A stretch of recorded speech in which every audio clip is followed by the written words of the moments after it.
恭喜殿下，功力再次增长。张管事，你跟了我多少年了？殿下，属下加入听雨楼10年了。你堂堂一个宗师，怎会心甘情愿为我做事？若不是殿下赐下的大还丹，属下这辈子也只能卡在半步宗师境。是殿下成就了属下，属下誓死为听雨楼效力。去吧。是。叶瑄，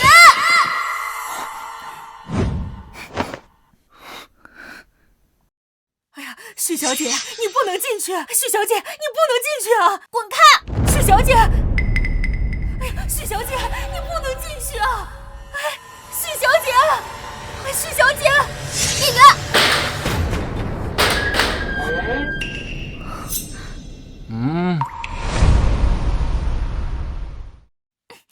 叶瑄，我说过，如果再让我看到你逛青楼，我就打断你的第3条腿。哎呀，来的正好。来，我给你们介绍一下，这位就是我的未婚妻，南国第一美人徐国公之女徐之雪。怎么样，漂亮吗？你们打几分啊？不愧是南国第一美人，哪怕奴家身为听雨楼第一花魁，与其相比也是略逊3分。那是，也不看是谁的未婚妻。哎呀，可惜了，这么漂亮的未婚妻，只能等到洞房花烛之时，才能尝一下滋味啊。叶瑄，你找死！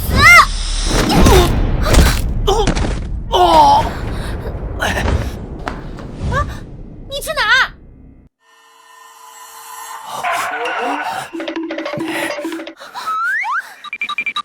叶瑄，你再跑！叶瑄，你别跑！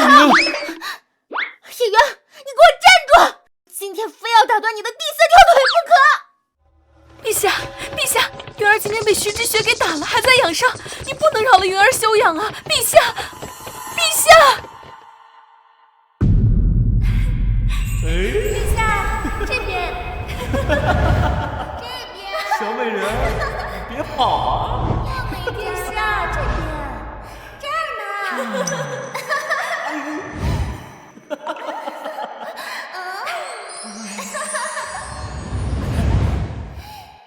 好，技术活当赏。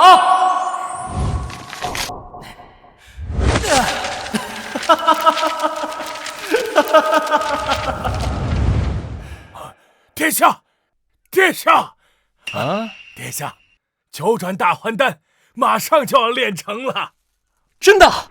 临到夜观天象，推断出最佳的出炉时机，最迟今晚子时9转大还丹就能出炉了。好，练得身形似鹤行，牵竹松下两寒经。我来问道，无鱼说，云在清霄，水在平，道爷我要成仙，要成仙。好。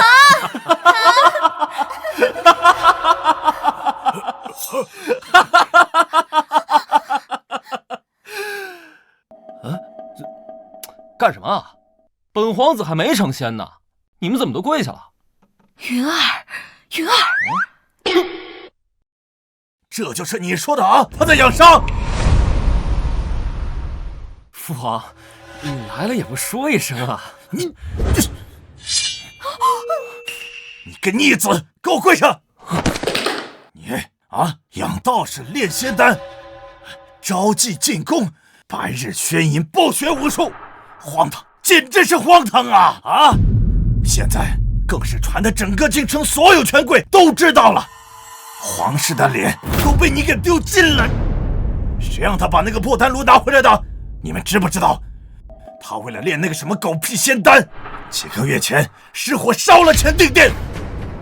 张玄，臣子去把他那个破丹炉给朕砸了，看他还能不能练。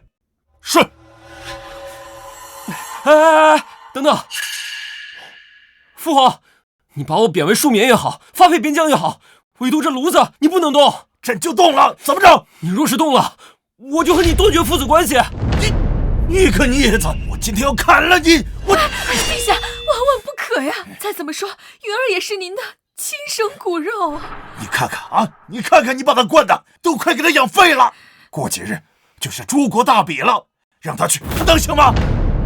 云儿的外公是开国功勋长国公，云儿的母后更是一国皇后，母仪天下。她的娘和外公死得早，她年幼时又因公务繁忙无暇照顾，整个后宫只有臣妾把她视若己出。我不疼她，谁疼她呀？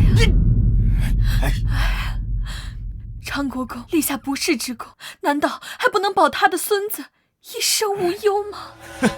好啊，次次都是你的外公当你的保命符啊！若不是看在你外公的面子上，朕早就砍了你了。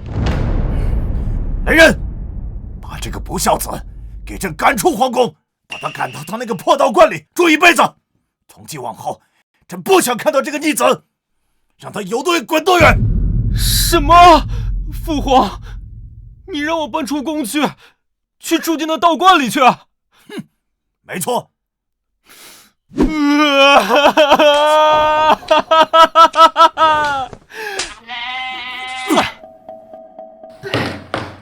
一言为定，双喜临门。你这个畜生，你个皇上，皇上，陛下！还好，陛下只是气岔气，并无大碍，不然连我也保不住叶云了。娘，你刚才干嘛要护着那个废物？为何不让父皇一剑砍死他？陛下也只是说说而已，哪里真舍得下手？毕竟也是姓叶的。轩儿，娘这些年为你费尽心思，处理后宫那些有潜力的皇子，但是叶云不一样，他的外公是长国公，虽已逝去，但威望尚存。娘只有把他养废了，对你才没有威胁。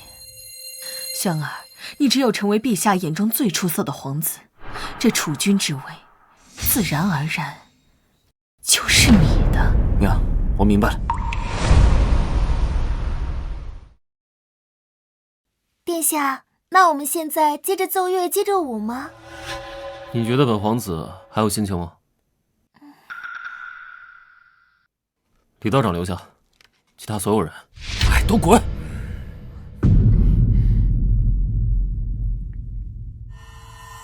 殿下，娘，外公，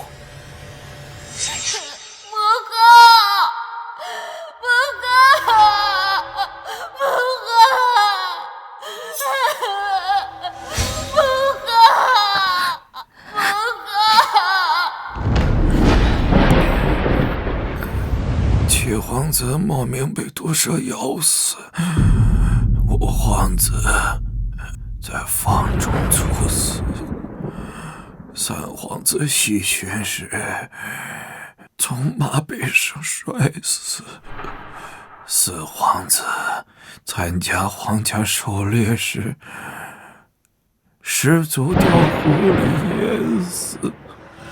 这些年里9个皇子莫名其妙的就死了4个。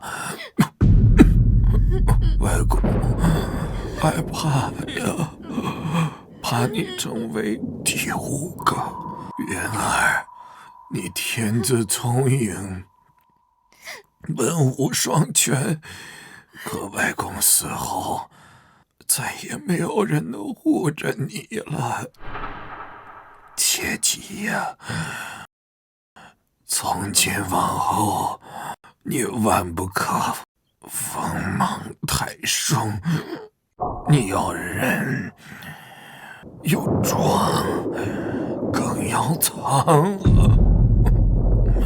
只有这样，你才能在这深宫中活下去。听懂了吗？是，外公。这才是我的乖孙儿。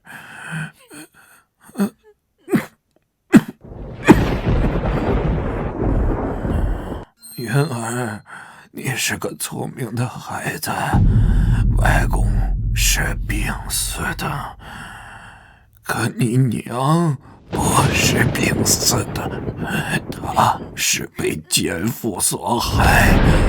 等你平安长大，你一定要替你娘要讨回一个公道。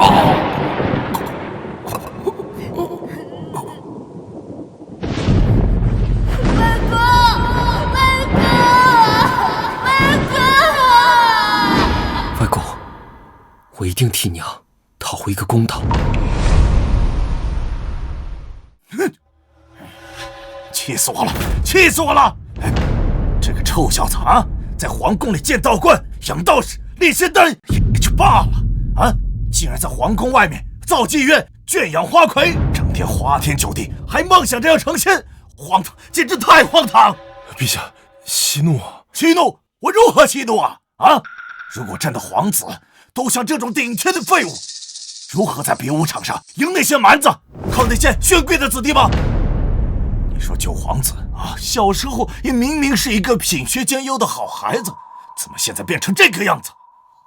陛下，九皇子可能是因为他母亲和长国公的死，对他打击太大了。哎，行吧，你先下去吧。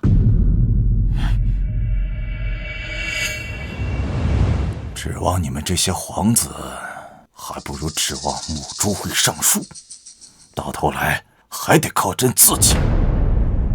哼！系统，模拟人生系统竭诚为主人服务，主人可对皇子们进行模拟人生，每一次模拟将耗费一定的国运。朕登基之日，莫名得到了这个名为系统的神异之物，只是动用此物会耗费国运，朕从未动用。现在正是南国生死攸关之际，顾不了那么多了。请主人选择模拟对象。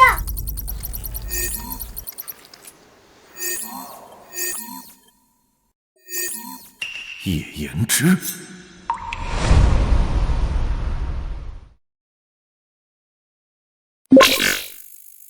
模拟对象太子叶延之，耗费国运2年。模拟开始。太子叶延之，天资出众，3年前被南国皇帝立为储君，然天妒英才，于1年前突然患病，终日卧床，最终病入膏肓，于半年后离世。朕最宠爱的太子，竟然活不过半年。综合评估：英年早逝，文武兼备，南国栋梁。可惜了，妍儿若不是病重，在诸国比武场上，未必不能为我南国夺魁呀。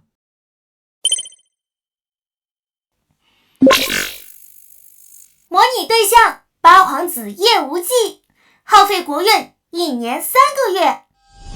叶无忌，南国第1剑痴，不喜斗争，一生奋心一剑，若干年后成为南国赫赫有名的剑道高手，同辈中难逢对手。综合评估：剑痴，剑道天才。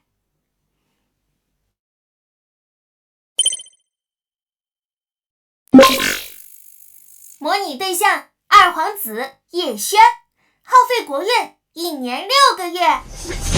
二皇子叶轩，皇贵妃长居女子，在父亲力支持下，太子叶延之死后，成为继位储君。综合评估：武道之才，年少有为。不错，朕的这些儿子也不是个个都不成器。叶云，何必在你这个废物上浪费我的国运值？哼！切！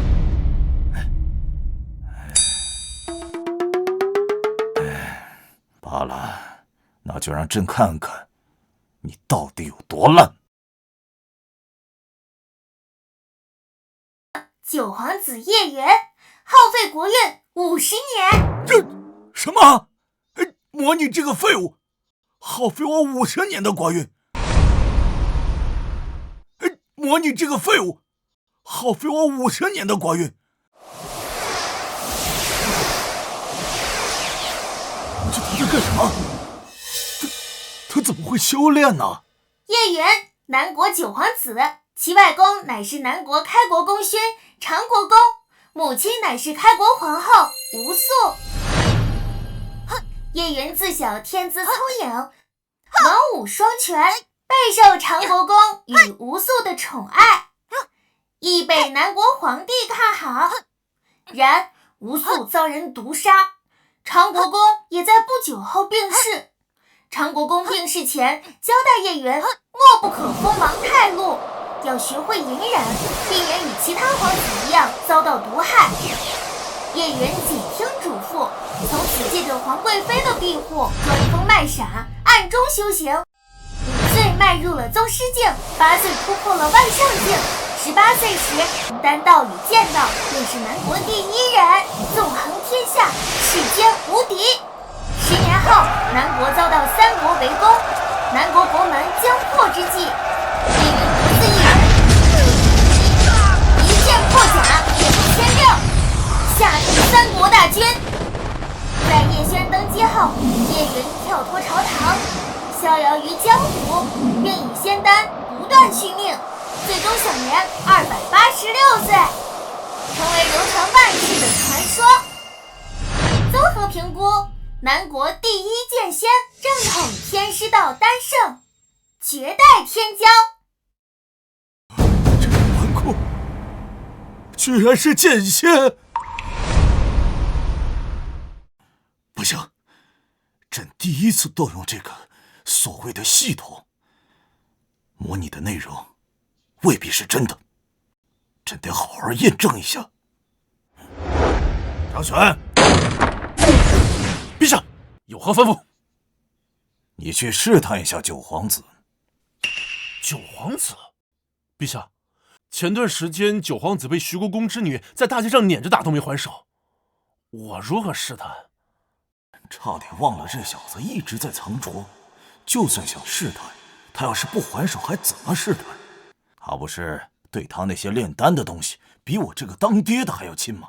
你去把他那个炼丹炉给砸了，看他还淡定吗？是。张璇可是京城第1大高手，朕倒要看看，是你一直在装疯卖傻，还是系统模拟的东西根本就是子虚乌有。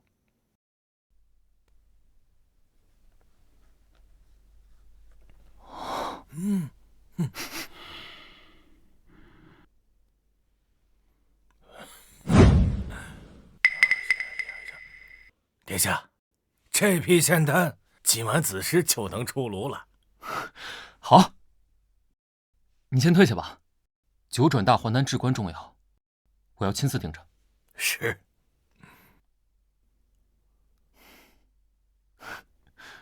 这叶云真是脑子被驴踢了，整天幻想着炼成仙丹，简直荒谬。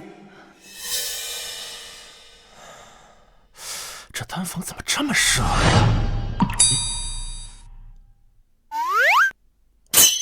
啊！这房子真该修了，居然漏雨。真蠢，这都没发现。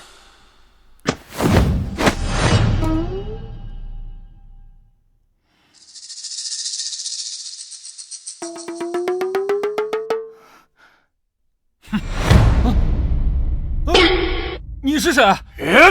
好好饶命！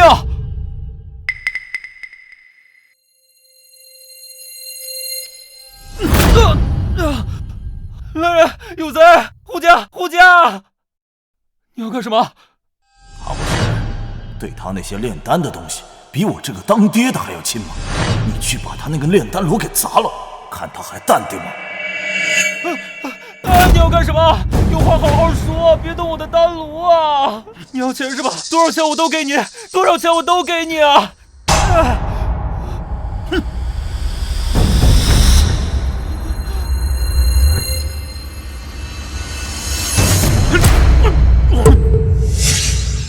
我说你怎么这么倔，非得动我丹炉？我说你咋这么倔，非得动我丹炉？没想到你藏这么深！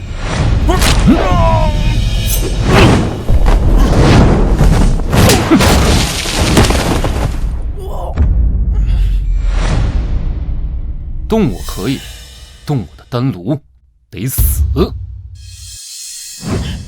参见陛下。啊！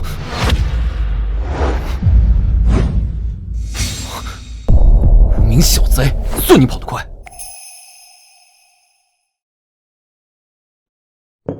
张玄怎么还没回来？陛下，南国有救了！南国有救了！张玄你可算回来了，怎样？结果如何？你干嘛捂着脸呢？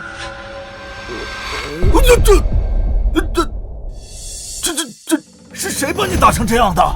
陛下，是九皇子叶云啊！真的是他！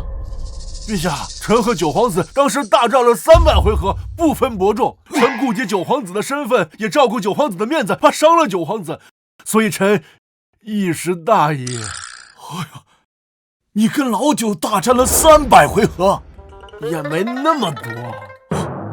哦，那是多少？1场。你呀，原来系统模拟的内容是真的。好，没想到年纪轻轻竟然打败了我南国第1大高手啊！朕的儿子中，总算有一个成大器的。这个臭小子啊，一直在装疯卖傻，骗过了朕。3日后的比武，南国有望了，南国有望了呀！张玄，立即传令下去，让叶云和其他皇子一同参加比武。是。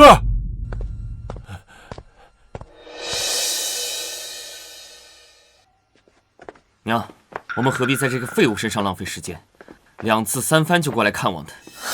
这么多年都忍过来了，也不差这么一天。更何况我每次看见他那废物模样，再看看你，娘心中总有说不出的开心。舒服。啊？嗯？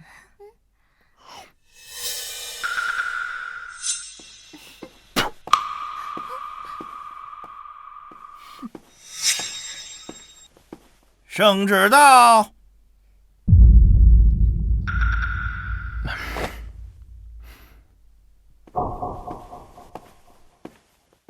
九皇子叶云接旨。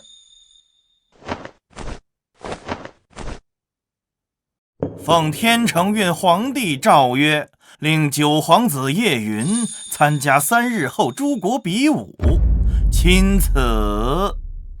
父皇在想什么？竟然让这个废物去参加比武！李公公，我听说这诸国比武，一个不慎是会死人的，我能不能不去啊？殿下，这是皇上的意思，你要是不想去，跟皇上说去。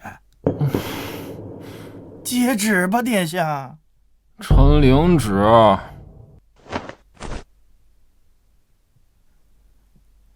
哎，殿下，3日后的诸国比武，你可不能再让陛下失望了。老奴告退。哼，娘，怎么办？我不想参加，会死人的。哎呀，你放心，我会请全京城最好的御医给你治伤。实在不行，娘花点钱买通那些蛮夷，让他们对你下手轻点儿。娘，你对我真好。傻孩子，我不对你好，谁对你好啊？真是天真。诸国比武生死较量，你一个没有武功的废物上去，不死也得残废。到时候，薰儿会在诸国比武上大放异彩，而你将会在陛下面前丢尽颜面。等诸国比武一过，薰儿受到陛下重用，我再也不用装着慈母。乖。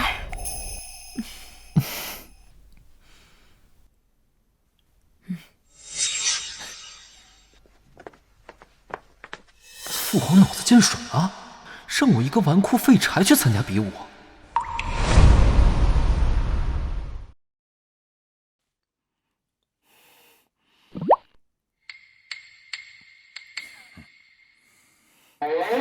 爹爹，我听说叶云已经被陛下列入了比武参赛名单里，这是真的吗？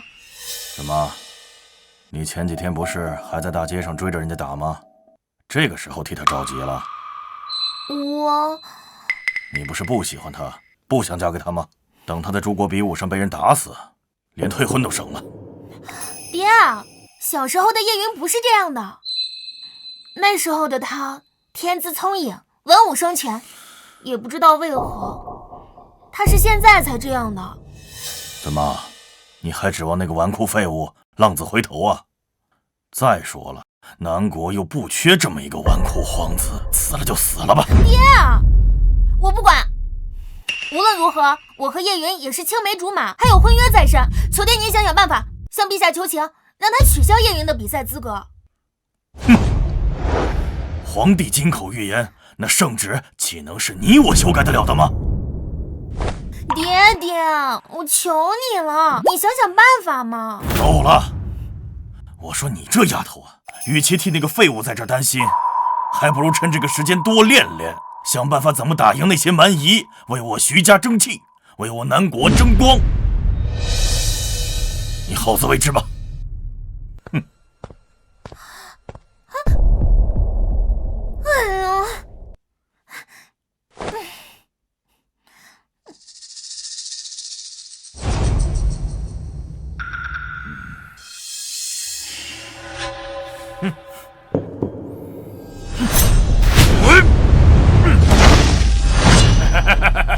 南国皇帝，如果你南国能在大比中获得头筹，那丝绸路的驻兵权就归你们。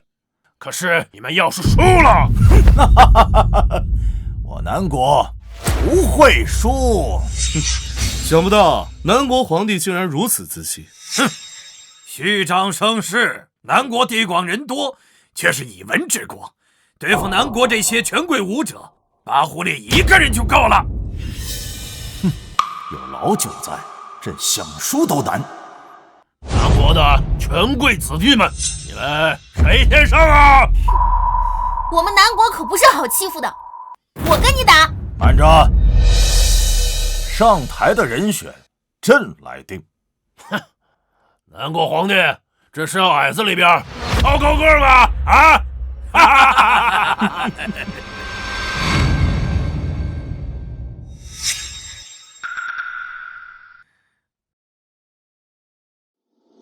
杨儿，你上。我。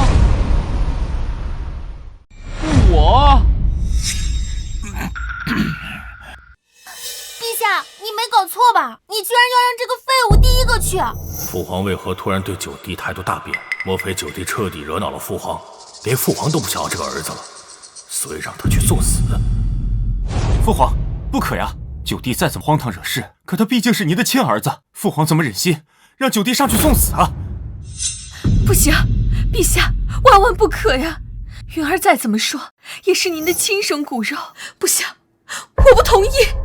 哎，你们懂什么啊？云儿，你还愣着干什么？快上去！云儿，你放心啊，娘已经请了最好的御医，就算断手断脚，也能给你接回去。放心上。谢谢娘。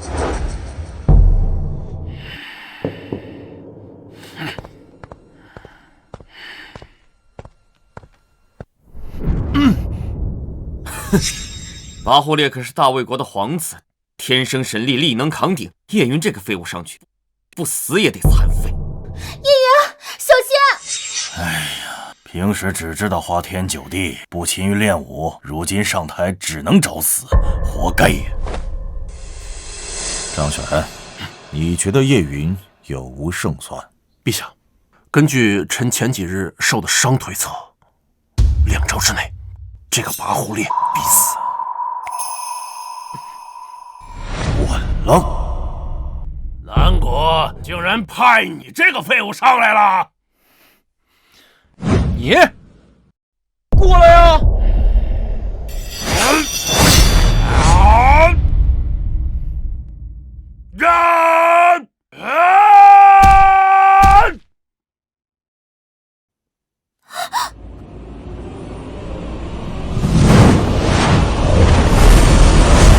哎呀，来了！哎呀，来了！我认输，我认输。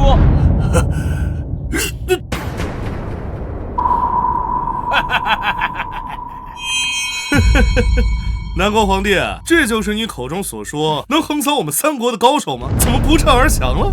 哈哈哈哈！看来南国全是懦夫。哈哈哈哈哈哈！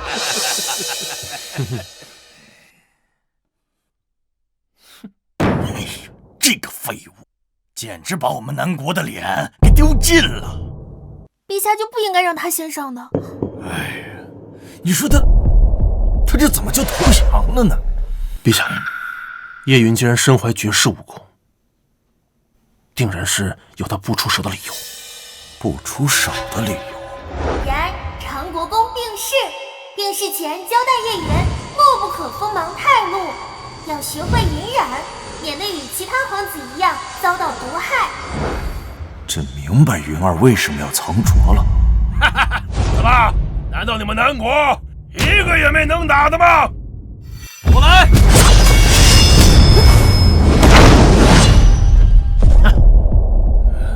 太好了，二皇子上场了，我们南国有救了。二皇子武功超群，一手枪术早已出神入化，九位皇子中，恐怕只有那位剑痴八皇子才能稳压他一头。早就让二皇子上台不就完了吗？二皇子不比那个草包强。轩儿，你可得争气，只要赢了这次比武，太子之位就是你的了。也罢，先看看其他皇子的表现也好，实在不行还有老九兜底呢。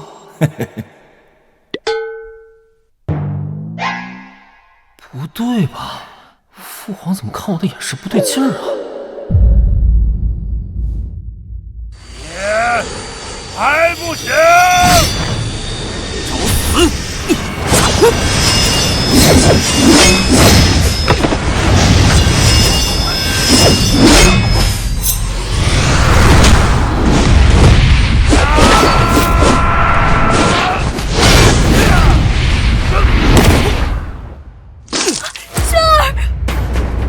二弟，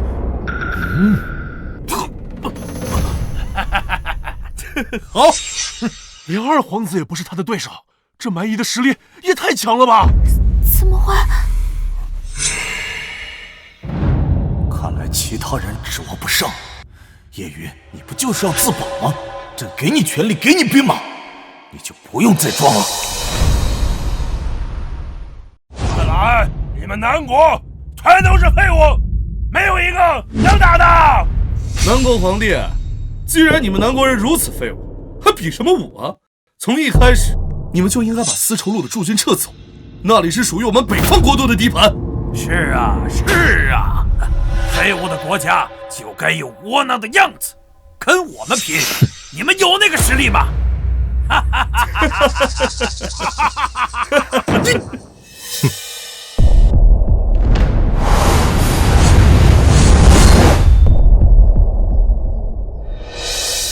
是八皇子。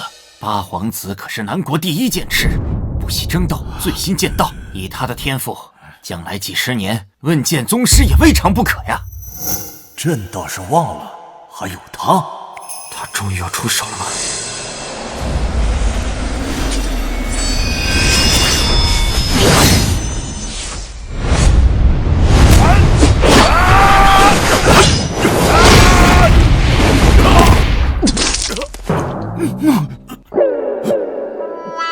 哎呦！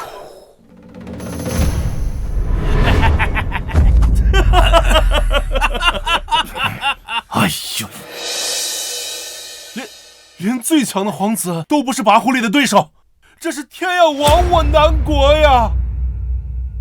这点实力也来装逼？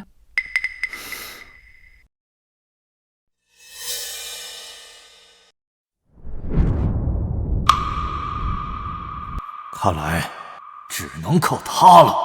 谁能助我南国在比武中夺魁，朕便封他为镇北大元帅，接掌10万北元军。北元军可是长国公生前管辖的军队呀！长国公死后，镇北大元帅的职位一直空着。陛下竟然下如此血本，要把镇北大元帅的职位给交出来。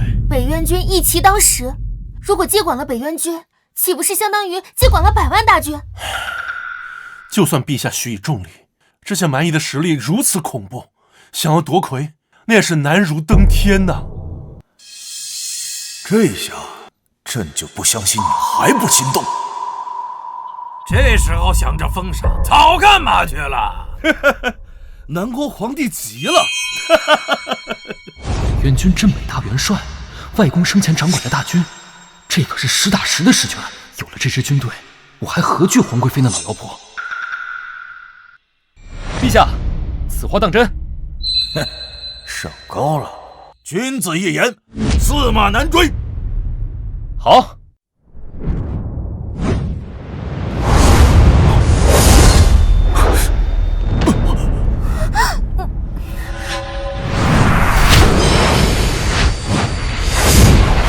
那我就再试试。这不战而降的废物，你还敢上台？嘿嘿，你真是不知死活呀！我也不欺负你，我让你先出手。那我就却之不恭了。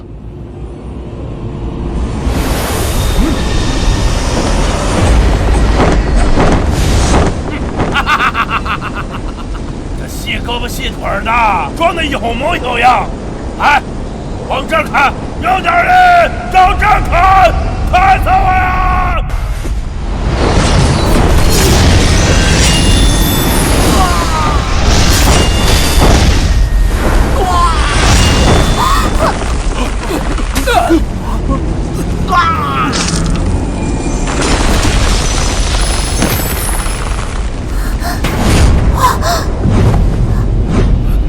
什么？这可是你让我砍的。叶云竟然一剑就把拔胡烈给……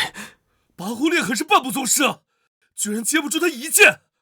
怎么会这样？他不是被我养废了吗？好啊，我就说老九行吧。啊哈哈哈哈哈！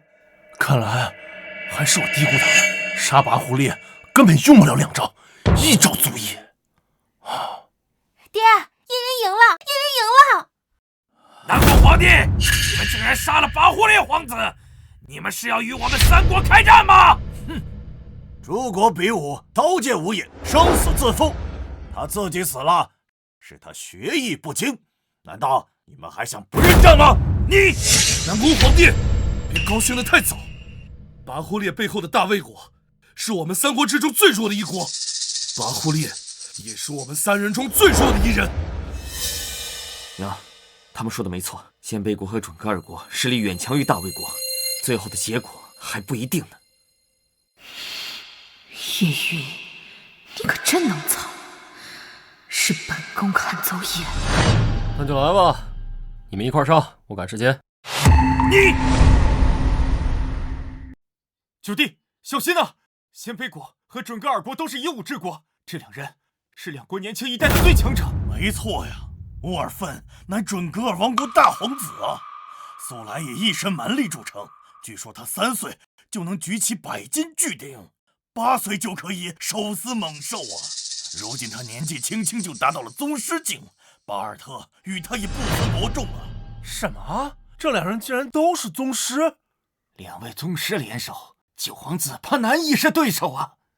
叶云，你未免也太托大了，1对1你还有胜算，可你竟然要1对2，蠢不可及！叶云，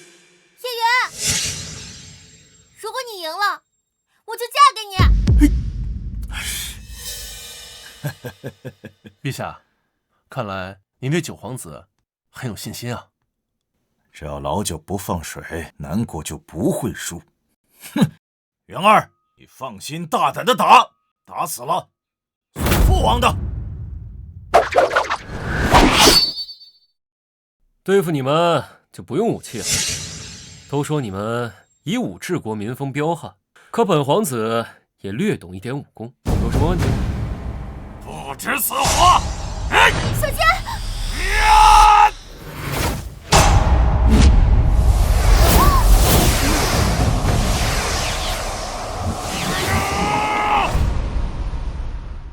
吴永芬全力一击，竟然被他一只手就接了下来，有破绽！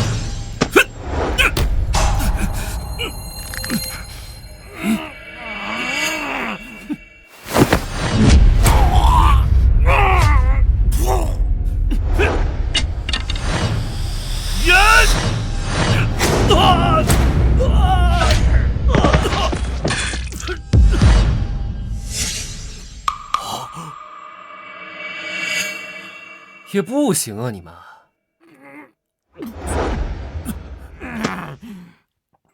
你怎么会这么强？想学吗？想学我也不教你。诸国比武夺魁者，南国九皇子叶云。哈哈哈哈哈！好，赢了！爹，我们赢了，我们赢了！太好了！谁说我南国不行？我南国武力昌盛，南国武力昌盛，南国武力昌盛，南国武力昌盛。赢！谁说你们赢了？你们别高兴得太早了。你们以为赢了这场比武就能获得丝绸路的铸兵权吗？我告诉你们，这是不可能的事情。丸子，你什么意思？当初我们可谈好了，只要我南国赢得比赛，丝绸路的铸兵权就归我们。口头约定而已，你们还真当真呐？既然他们想要，就把丝绸路的铸兵权给他们好，但是期限只有1天，1天之后你们必须撤军，这样也不算我们失约。无耻，真无耻！这个世界的规矩本来就是以强者为尊。哼，等你们能扛得住我们3国的联盟大军，再来跟我们讲道理。我是不是下手有点轻啊？快走！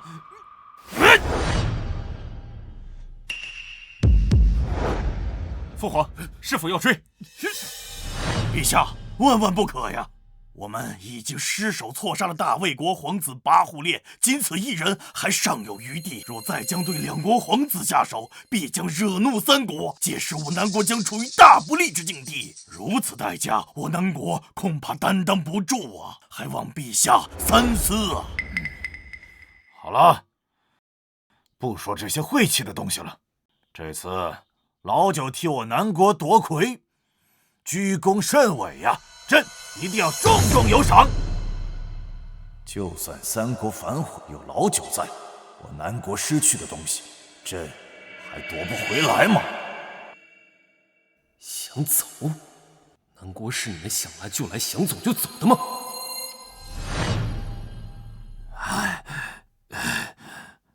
想不到南国的实力竟然这么强。这世间9品武者之上，还有宗师、金刚、指拳万象4境。那南国9皇子叶云击败了咱们3人，他的实力至少是金刚境。哼，金刚境又如何？那也是缺肉之躯，敌不过千军万马。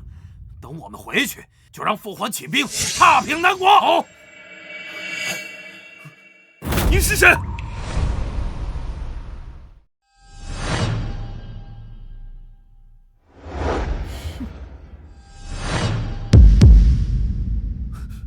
你是谁？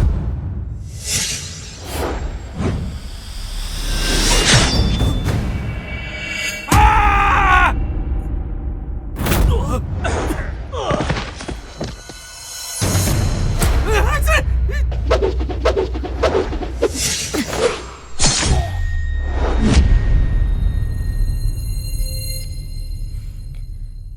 杀人者，听雨楼花魁，青娘。什么？我儿吴永芬死在了南国。公主，不只是吴永芬皇子，还有大魏国、鲜卑国那2位前去参加比武的皇子也死在南国。什么？这怎么可能？一文治国最让我们瞧不起的南国，竟然有这样的实力！一个小小的南国，真是好大的胆子，竟然敢杀我儿子！正好三国缺一个发难的理由，不从南国身上割下10几座城池，这事就不算完。他南国也休想再得到丝绸路的驻兵权，马上给大魏国和鲜卑国传信，我要让南国死！是。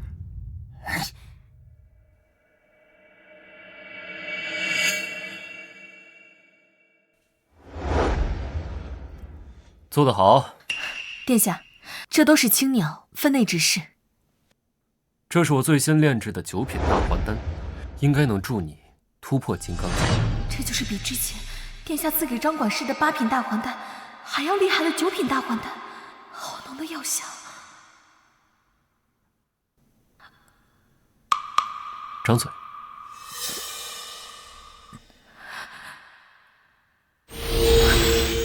我的境界竟然这么快就开始松动了，谢殿下。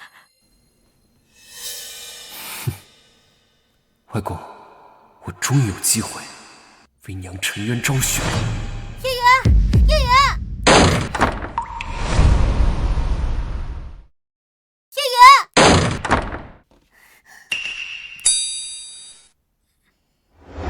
远，叶远，我原本以为你已经知道悔改，没想到比武刚结束就来青楼找花魁，在这里花天酒地不务正业，我真是看错你了。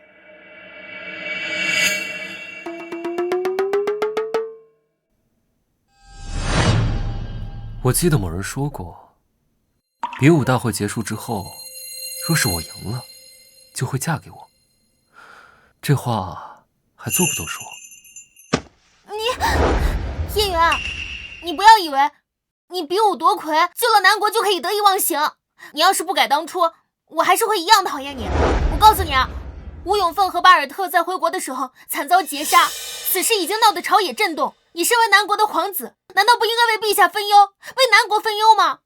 而不是还有心情在这里和花魁在这里卿卿我我。殿下，要不要？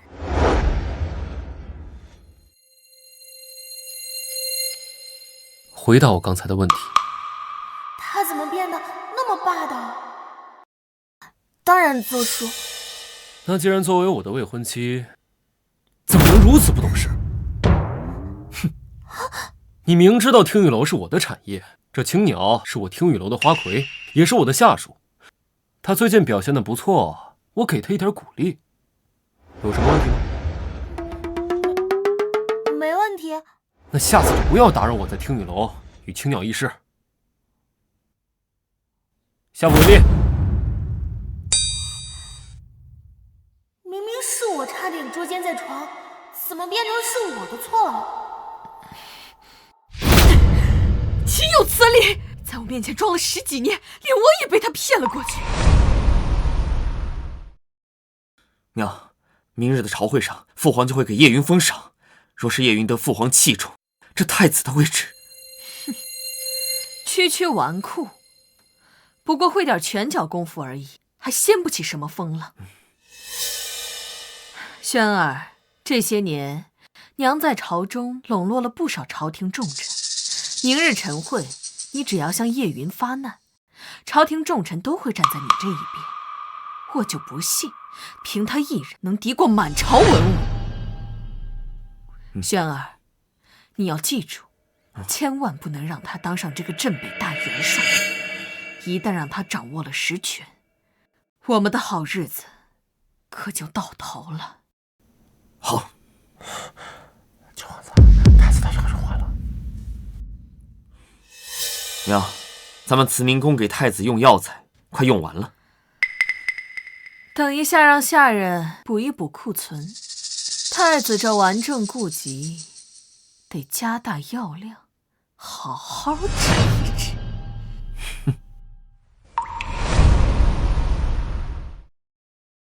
参见陛下，吾皇万岁万岁万万岁！都起来吧。谢陛下。昨日九皇子叶云在诸国比武中为我南国夺魁，立下了大功。今日便是朕兑现承诺的时候了。老九，你上来吧。父皇。老九，朕封你为镇北大元帅，封地北凉，接掌10万北元军。谢父皇。有了实权，我总算可以放开手脚，去调查娘当年的死因。父皇，我反对。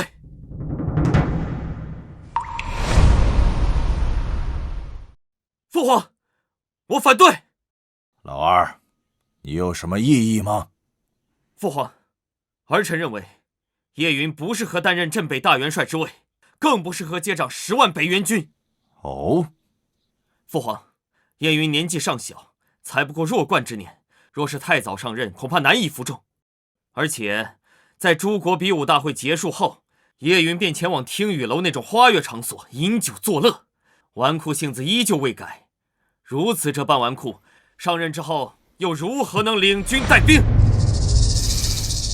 所以，儿臣认为，理应取消叶云镇北大元帅之位，另择贤能。陛下，二皇子所言极是。叶云虽为我南国赢得比武，可他行事荒唐，不学无术，不但在皇宫外建造妓院，圈养花魁，还在皇宫内建道观，养道士，让这个纨绔当镇北大元帅，北京的将士们怕是不服呀。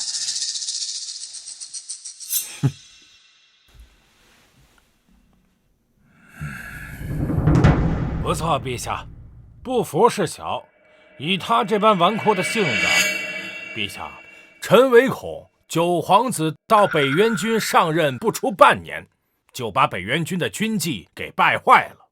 到时咱北元军有一个算一个，有样学样，咱南国最精锐的部队将会变成一团散沙，战力大打折扣。为了咱南国的军事战力，臣不赞成此事，还请陛下三思。你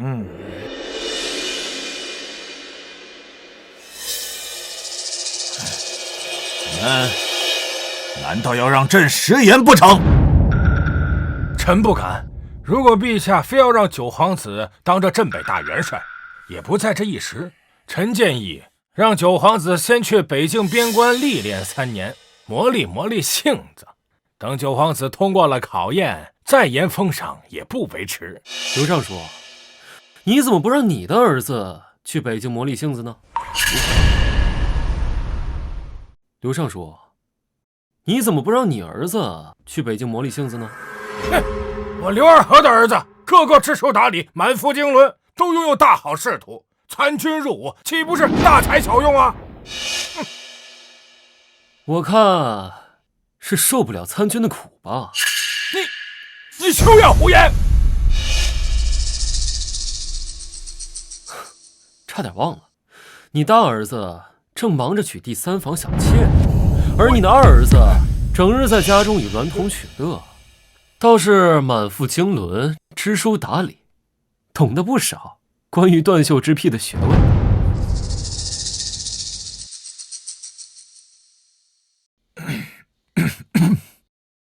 没想到这老九武功超绝，连口才也一流。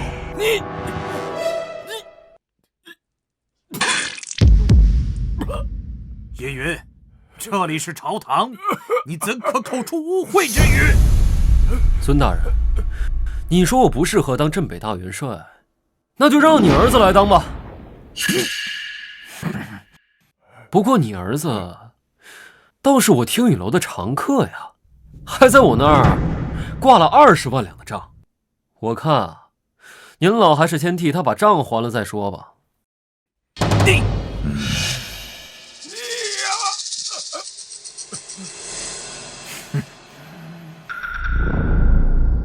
你说诸国比武大会结束之后，我去听雨楼饮酒作乐，你亲眼看见了？我的手下看到了。那你手下亲眼看见我在听雨楼里饮酒作乐？我的手下亲眼看到你走进听雨楼，难道这还不够吗？你这书怕是都读到狗肚子里去了。叶云，你什么意思？这京城上上下下所有权贵都知道，听雨楼是我的产业。这我去听雨楼可以是管钱管人，怎么就一定非得是饮酒作乐呢？你没有亲眼看见，我走进去之后，你手下也不在场，无凭无据就敢污蔑忠良，我可以向父皇告你诽谤。我可以作证。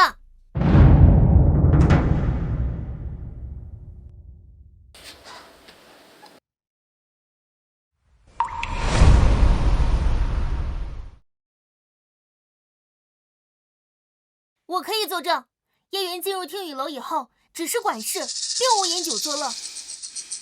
哼，不管怎么说，叶云身为本朝皇子，却在皇宫之外建造妓院，供自己取乐，行事荒唐，伤风败俗。叶云品行低劣，本性难移。镇北大元帅这个职位，让他担任的话，依然不妥。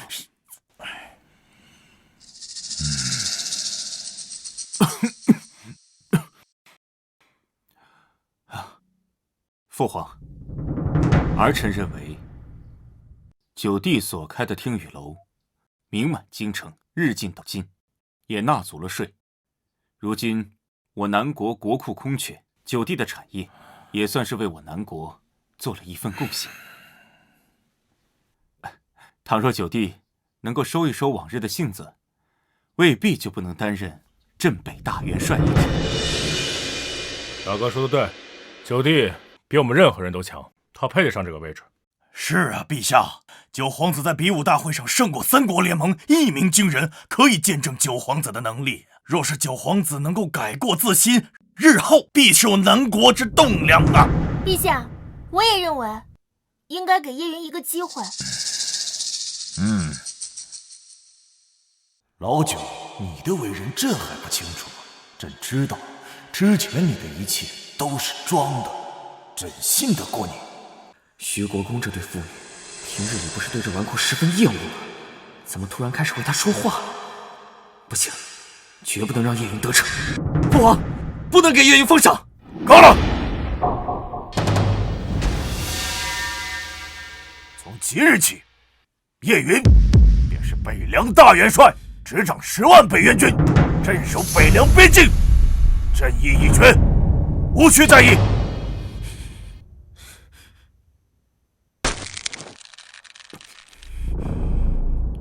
还有别的事情要奏吗？臣有事要奏。讲。是关于九皇子与小女的婚事一事。是关于九皇子与小女的婚事一事。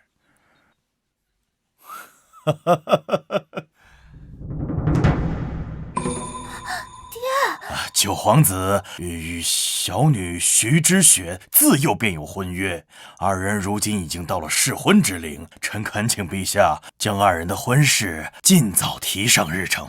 好，既如此，老九啊，你们二人就择日尽早完婚吧！啊！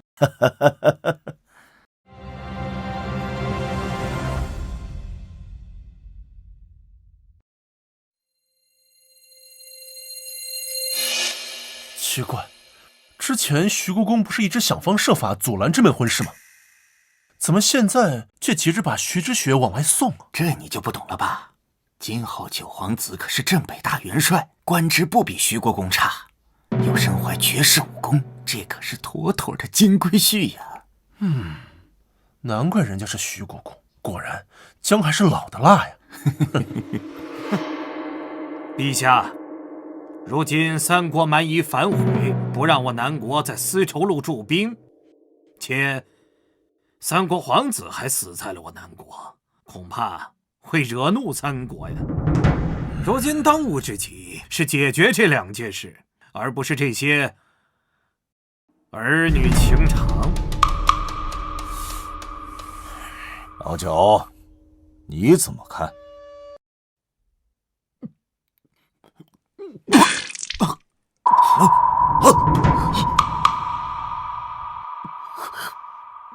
大哥，老大，老大！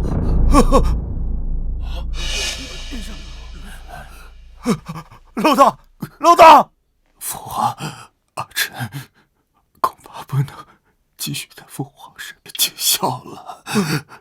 言儿，言儿。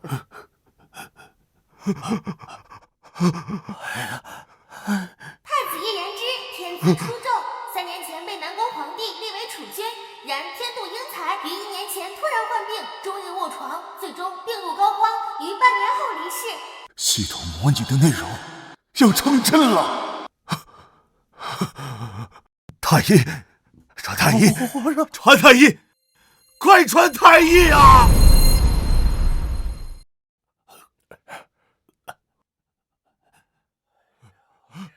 嘿，太医快呀！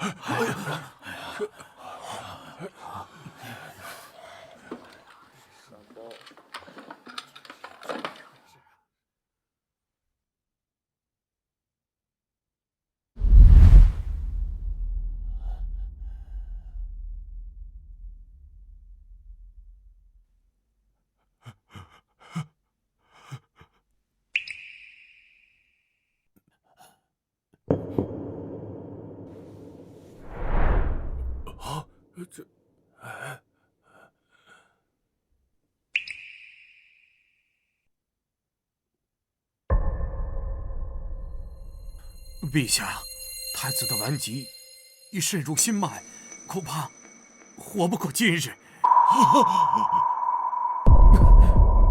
什么？你说什么？难道就没有别的办法了吗？陛下，臣尽力了。你这个废物！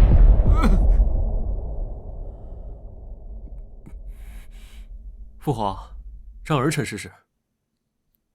你连京城最好的医师都束手无策，叶云你一个纨绔，你懂医术吗？此乃回春丹，快给大哥服下便可。哎，叶云，你平时自己滚到这些破丹药就算了，还敢拿出来给人吃？你是想送大哥提前上路吗？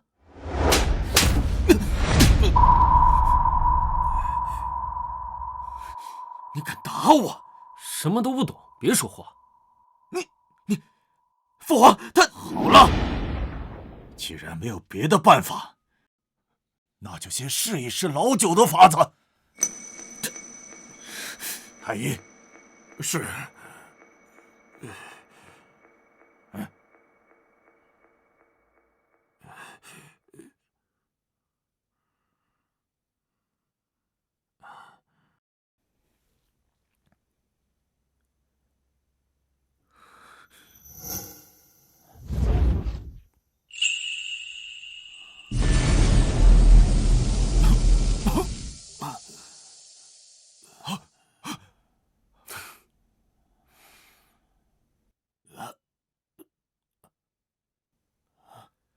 然儿，你感觉怎么样？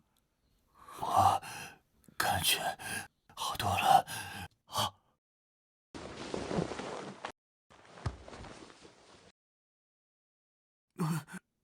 陛下，太子的病情竟真好转了不少。怎么可能？他瞎鼓捣的狗屁丹药竟然真的有效！真是神迹啊！九皇子深藏不露啊，真是太神奇了！没想到九皇子不仅会武功，居然还精通医术。太子这个病已经治了2年了，每况愈下，从未好转。九皇子真是神了呀！多谢九弟。哎，举手之劳。正好我这里还有剩下的丹药。朕差点忘了，系统的模拟内容中，老九不但是南国第1剑仙，更是丹圣。看来他平时不是小捣鼓，而是真正的在炼丹。朕之前是错怪他了。他竟然还有这一手。皇兄，大哥平日里的用药，是从慈宁宫发的吧？叶云，你什么意思？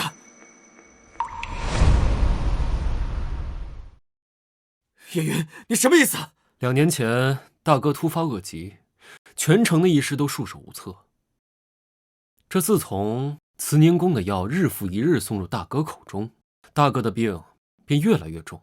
叶云，你是在怀疑我娘吗？你别忘了，你小时候谁照顾你的？是我娘，也是你娘。你要当那忘恩负义的白眼狼吗？这个时候就别道德绑架了。我这个人喜欢就事论事。如今这大哥的身体出了问题，你们慈宁宫也应该负部分责任。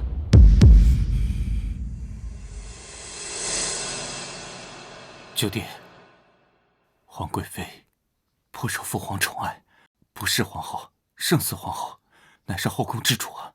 况且她平日里待我也不薄，怎么会做出这种事呢？你又不是她亲生的，你怎么这么确定？父皇，我娘乃是你最宠爱的贵妃，她的为人您最清楚不过了，她绝不会做出这等事情来的。唐玄，你怎么看？陛下，皇贵妃乃后宫之主，位高权重，没有你的命令，我等轻易不敢动啊。老大这件事情，若如老九所言，确实有几分蹊跷。那朕便去慈宁宫的药房看上一看。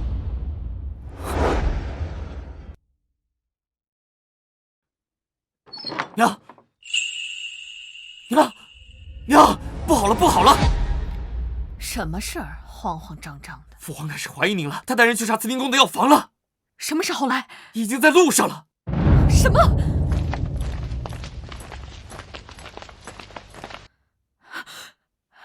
把你们手里的活儿都停下！快快把这些东西都给我倒掉，全部都给我处理干净！快去啊！快呀！快点儿！哎呀，快！给我！快呀！那个！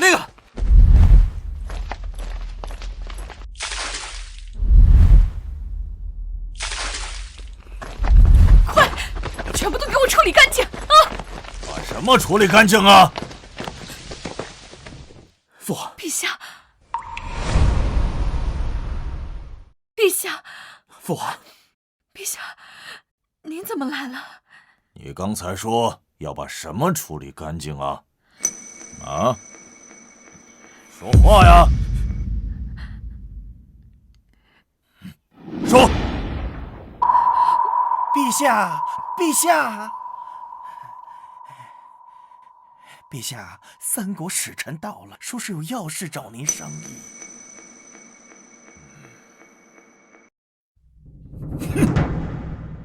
刚才不来，偏偏这时候来，罢了，晚点再收拾你。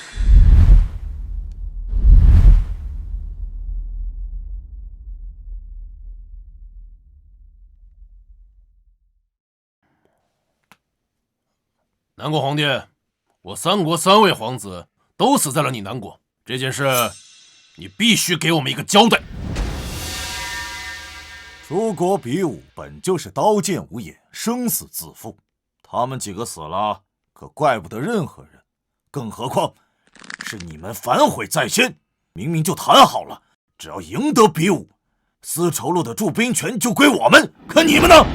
言而无信。哼！不管如何，你们都要为我们3位皇子的死负责，不然就休怪我们三国联盟对你们刀剑相向。不错，此事需要你们南国割地赔款，你们呀要赔偿我大魏国5座城池。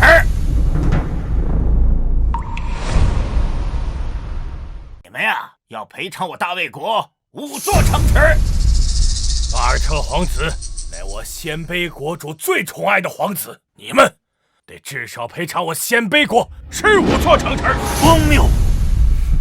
你们输了比武，不认账也就罢了，还如此狮子大开口，让我们割地赔偿，简直毫无廉耻。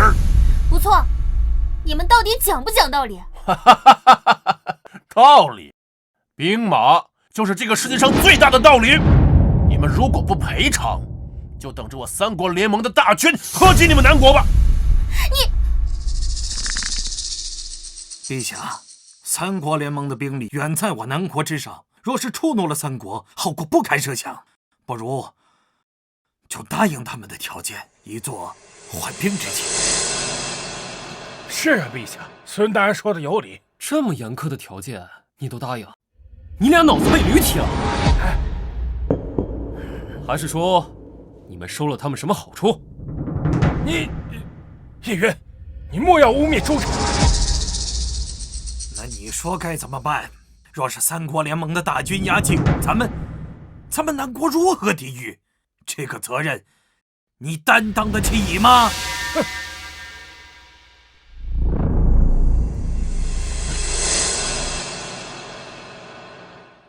父皇，此事交给儿臣来办。我倒要看看老九如何解决此事。可。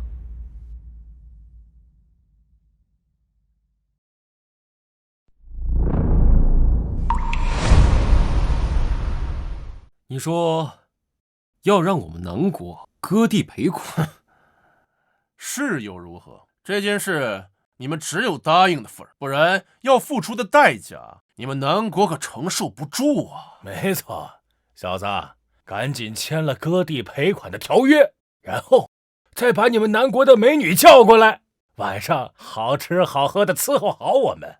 回去以后，兴许我们还能在国主面前替你们美言几句的。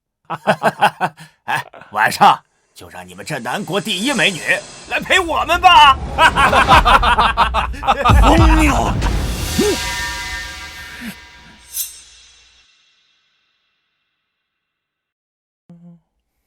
进来。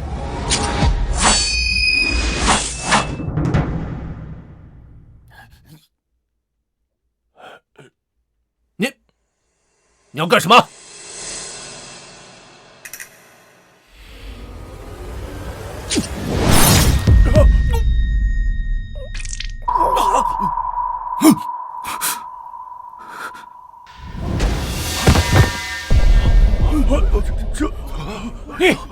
你竟敢杀我三国使臣！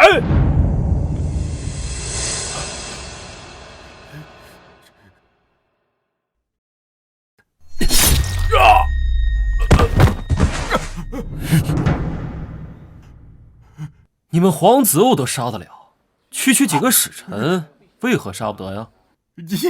好啊，这下你们南国休想得到丝绸路的铸币权，是吗？别杀我！我这就走！我这就走啊！我这就走！别杀我！别杀我啊！别杀我！啊！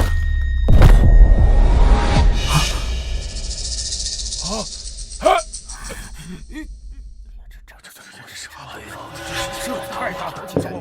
叶云，你疯了吗？两国交战不斩来使，杀使臣，这可是大忌呀！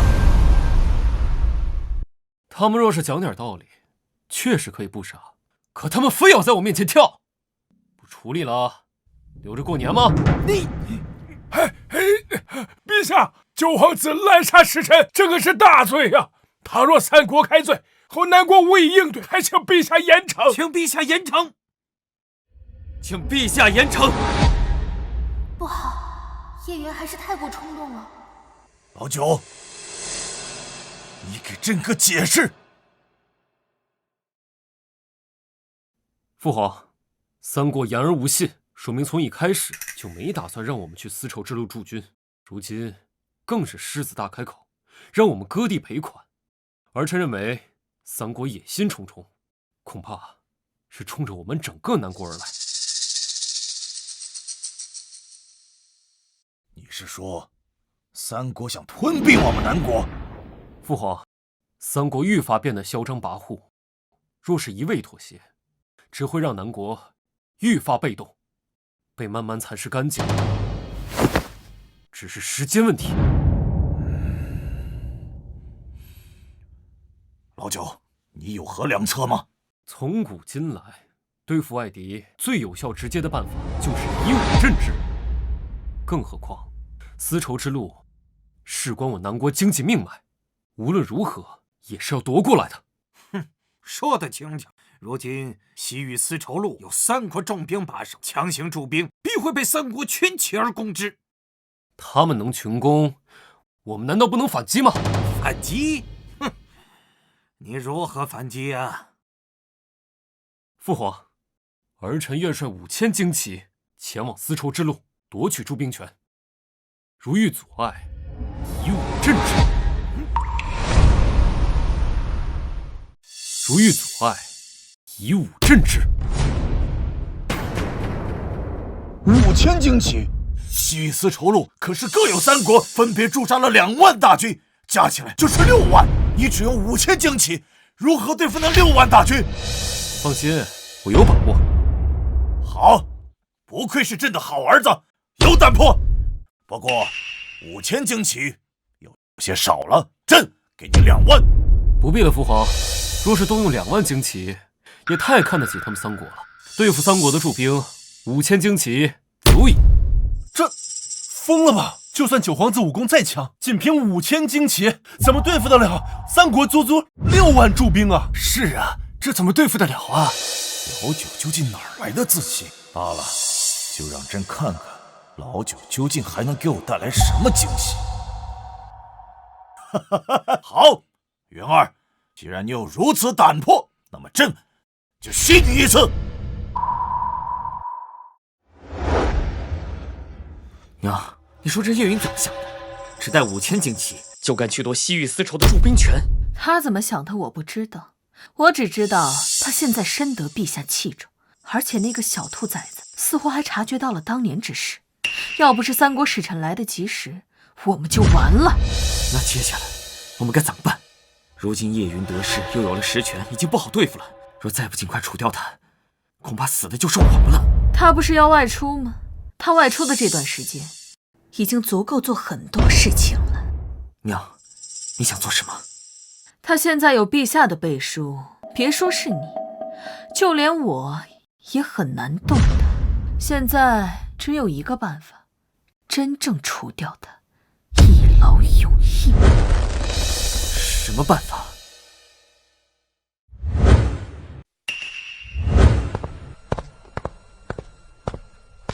既然你作为皇子对付不了他，那就成为皇帝。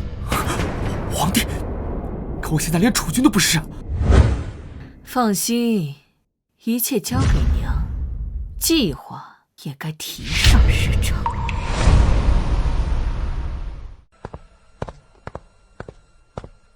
叶元，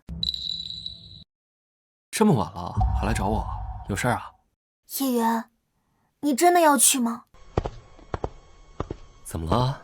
担心我啊？谁担心你了？你只带了5000精骑，就敢去夺取丝绸之路的驻兵权，你知不知道这很危险？要是被其他3国知道，一定会在半路上给你设下埋伏。我不想我们还没成婚，你就死在了半路上。说来说去，还不是担心我？担心你未来夫君的生死。我不管你了。青鸟，都准备好了吗？按照殿下的吩咐，一切都准备好了。什么？岂有此理！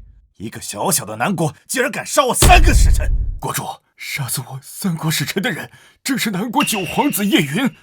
看来之前杀死我3国3位皇子的人也是他。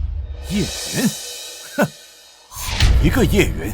国主，最新传来消息，叶云要率5000精骑夺取丝绸路的驻兵权，而且他还说对付我们3国驻军5000精骑就够了。这个叶云完全不把我们3国放在眼里啊！国主，既然他那么自信，那我就让他有来无回。通知另外2国，在西域丝绸路上各加派1万驻军，同时在丝绸路的必经之路上设伏，守株待兔，无论如何都要杀了叶云，为3位皇子报仇。国主，这样一来就是9万驻军，用9万驻军对付5000精骑，会不会太大材小用啊？南国有句古话叫狮子搏兔，一须全力。他叶云就是仗着自己武功高强才敢这么自信，就是让他知道武功再强也抵不过千军万马，有普通人集结的军队就能活活推死他。陛下，九皇子亲自率领的5000旌旗已经上路了。张玄，你再集结5万旌旗，等老九求援，一定第一时间前去营救。老九有信心，有胆魄是好事啊，可若是出了半点差池，将是南国莫大的损失，也是我南国承受不起的打击。没想到如今陛下对九皇子如此看重，比起太子的待遇都有过之而无不及。是。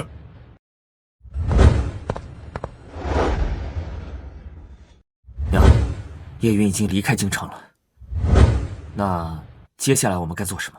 什么都不用做，等。报！国主在西域丝绸路附近发现了南国军队的踪迹。哼，终于来了！传令下去，南国士兵有一个是一个，绝杀无论。是。报！南国5000旌旗不知为何突然撤军。我们不是设下埋伏了吗？怎么没有中计啊？国主，不知为何叶云似乎察觉到了我们设下埋伏。这个叶云倒是小心谨慎，不过既然来了，就别想走了。传令下去，不追，一个也不许放过。是。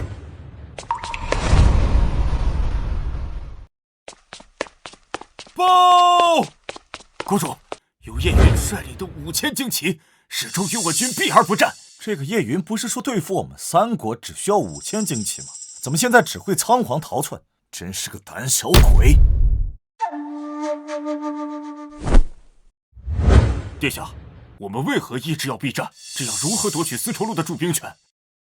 算一下，时间也差不多了。什么？我们反击的时候。哎呀，你先下去吧。是。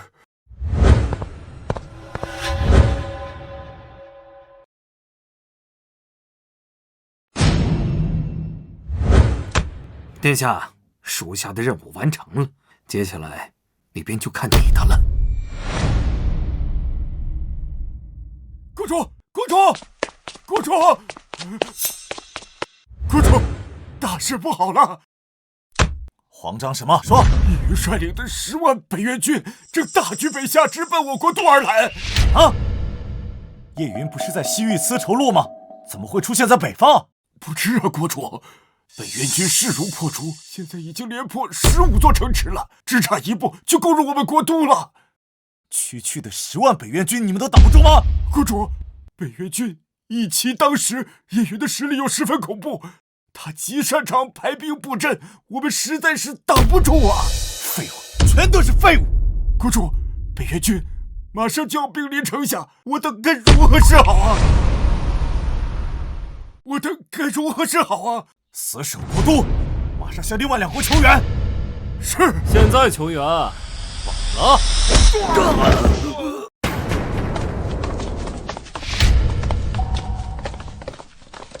来人！别喊了，别喊了，你的军队都已经投降了。你究竟是怎么办到的？你不是率领5000旌旗前往西域丝绸路了吗？谁告诉你，眼睛看到的就一定是真的？那些不过是掩人耳目罢了。不这么做，怎么能吸引你的注意力，一击必胜呢？原来去西域丝绸路的人根本就不是你！你们三国联盟不是喜欢针对我们南国吗？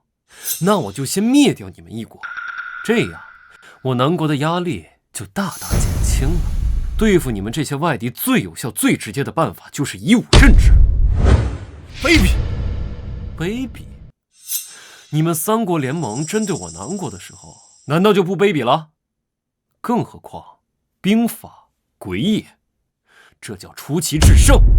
上，给我上！杀了他！上！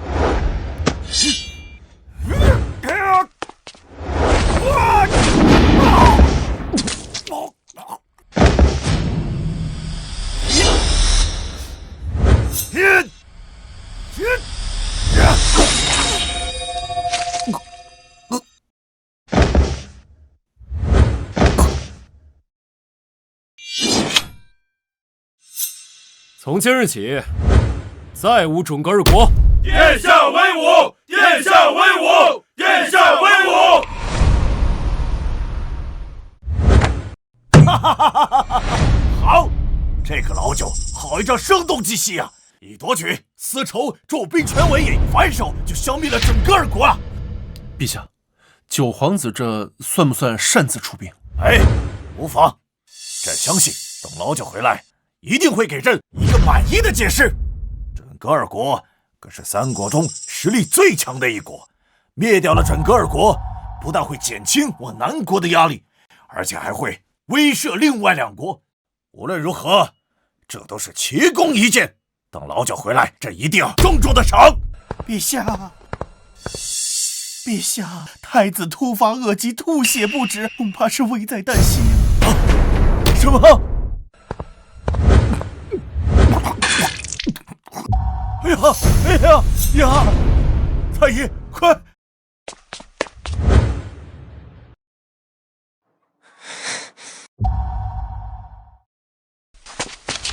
陛下，太子已经病入膏肓，怕是活不过今天了。什么？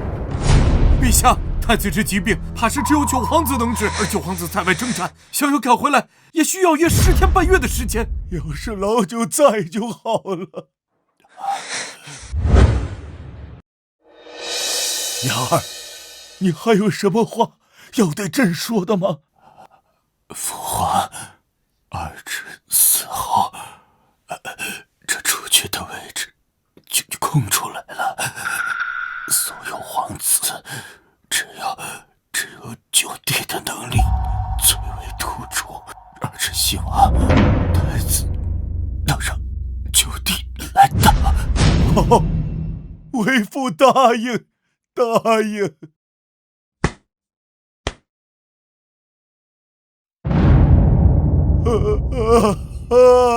言儿，言儿啊！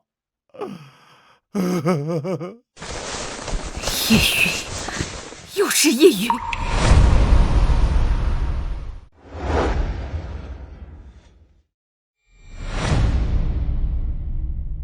你说，老大好好一个孩子，怎么就会莫名其妙得上了那种治不好的怪病啊？陛下，你也别太伤心了，太子就是命不好。这么多年，加上老大这莫名其妙死掉的那些皇子，总共5位了。老天爷呀！你非要灭了我叶家的龙脉吗？陛下，人死不能复生，还需向前看。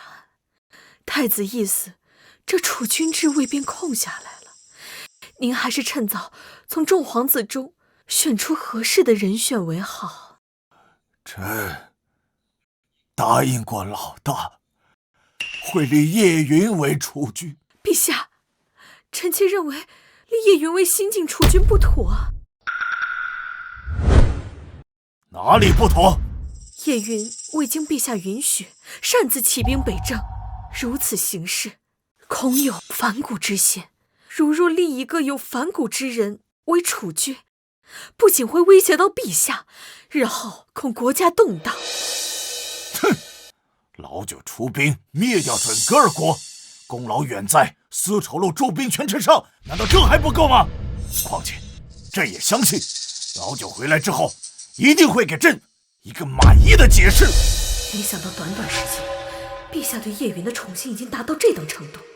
不行，我一定要为薰儿争取到太子之位。可是陛下……够了！就算老大不说，朕也会立叶云为储君。我南国立贤不立嫡，况且叶云的才能远在其他皇子之上，他是最合适的人选。朕虽然没有给你皇后的名分，但给了你后宫之主的地位。朕如此宠幸于你，可老大刚死不久，可你呢？你为何便急着操心新任储君的事情啊？陛下，臣妾也是想为陛下分忧，为国事着想啊。那日，朕在慈宁宫，你见了朕，为何如此慌张？陛下，送给太子的药至关重要，臣妾是怕熬制不周，惹怒了陛下呀。哼，最好是这样。不行，陛下已经开始怀疑我了，不能再拖了。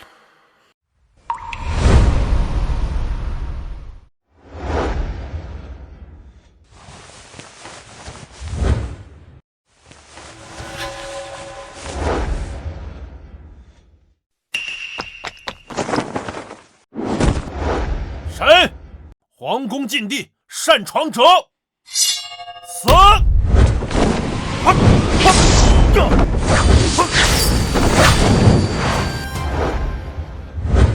好了，都下去吧。怎么，为何还不退啊？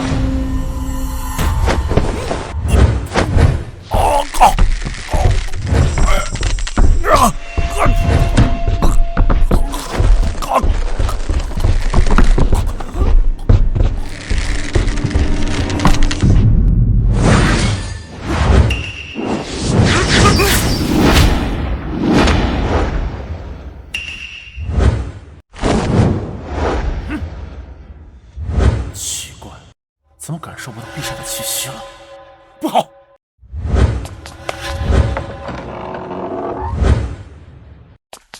陛下，陛下！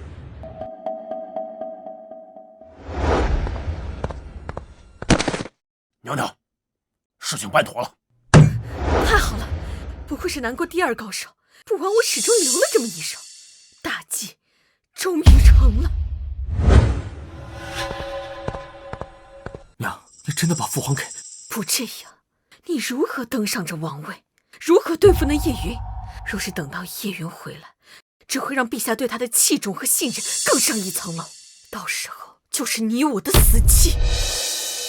轩儿，你要记住，要想成就一番霸业，就必须要狠，要比所有皇子都狠。只有这样，才能登上这皇位，才能坐得稳，坐得久。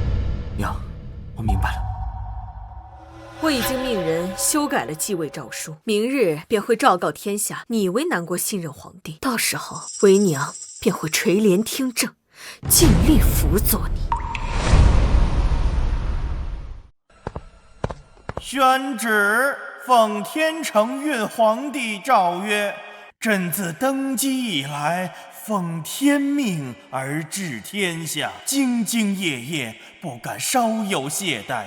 今朕年迈体衰，自知大限将至，特书此遗诏，以定国本，安民心。朕知皇子众多，然唯叶轩才德兼备，仁孝两全，堪当大任。朕决定立叶轩为皇太子，即日起监国理政，待朕逝后继皇帝位，统御万邦。钦此。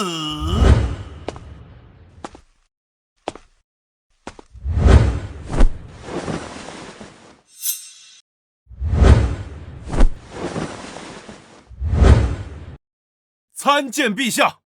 参见陛下！参见皇太后！吾皇万岁万岁万万岁！八弟，你为何不跪啊？二哥，这样不对吧？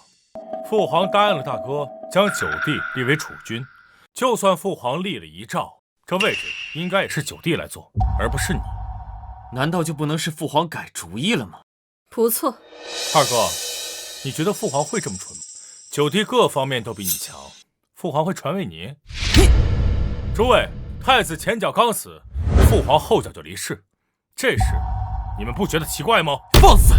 八弟，你这是在怀疑朕了。你这是在怀疑朕了。不错，我就是怀疑你，是你杀了太子，杀了父皇，才可以顺利的坐上这个位置。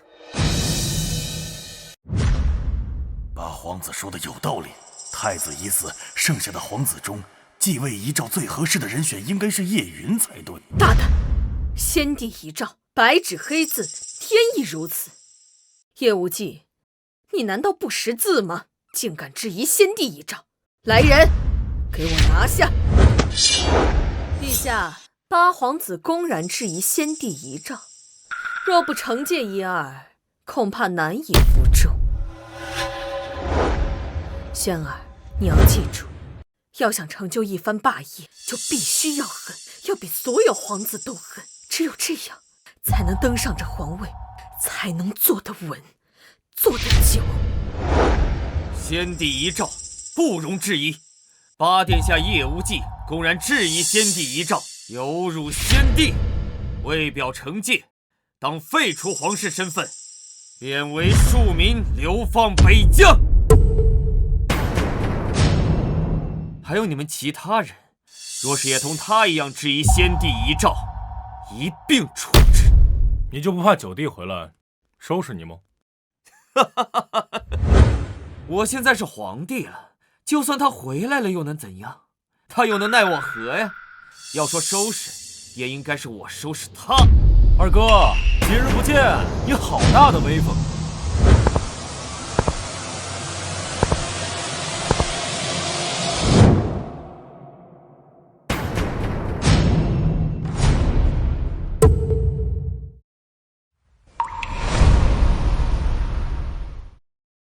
是九皇子，九皇子回来了！听说是九皇子声东击西，出奇制胜，灭了准噶尔国。陛下不是奇功啊！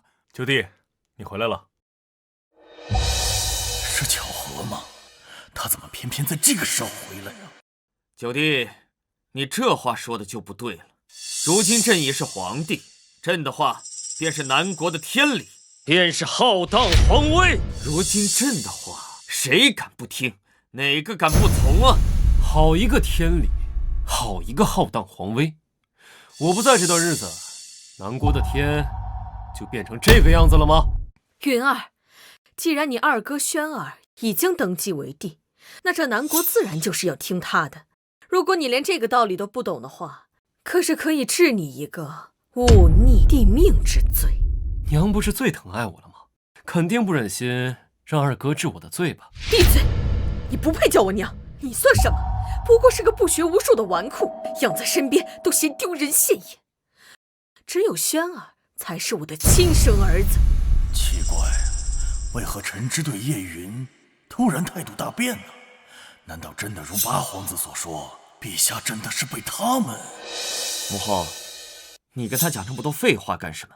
既然九弟回来了，那我们也应该好好治一治他的罪。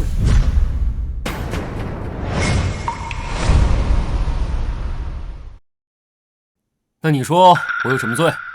哼，九殿下叶云未经皇帝准许，擅自动用10万北元军起兵北征，违反了军法律令，当以谋逆罪处置，按律当斩。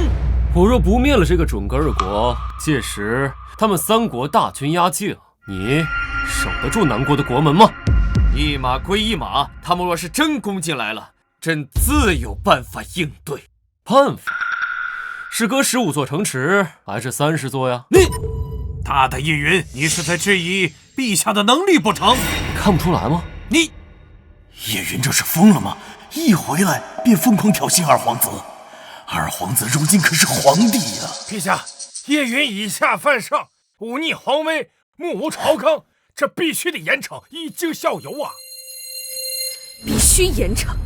九殿下叶云违反军令，擅自出兵，意图谋反，还在朝堂之上以下犯上，对朕大不敬。从即日起，剥夺其镇北大元帅之位，废除皇室身份，斩立决。来人，给朕把他拖出去！怎么办？要不要开口为他求情啊？真是，哎呀，我刚才答应女儿嫁给他，他一回来怎么就捅出这么大的篓子？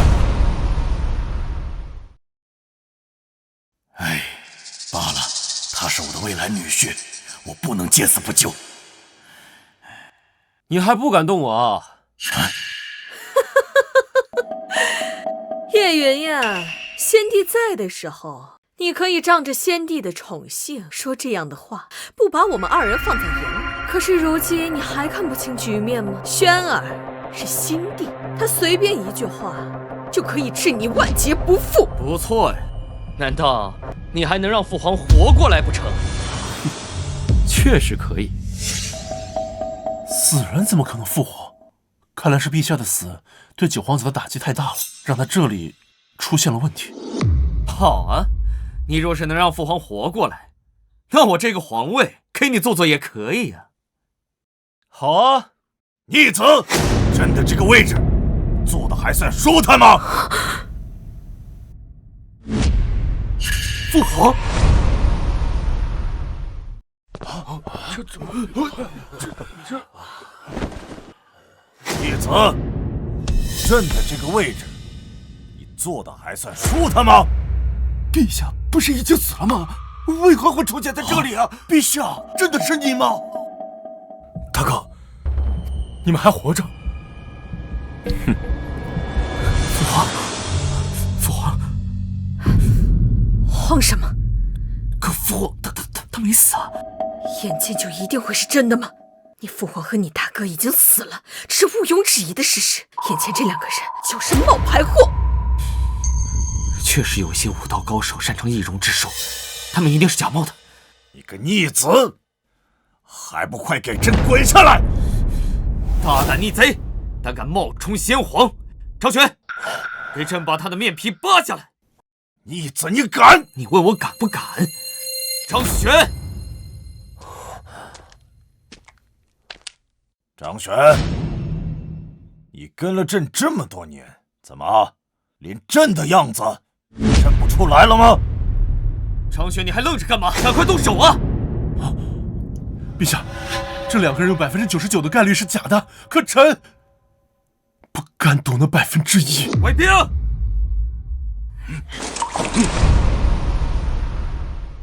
给我拿下！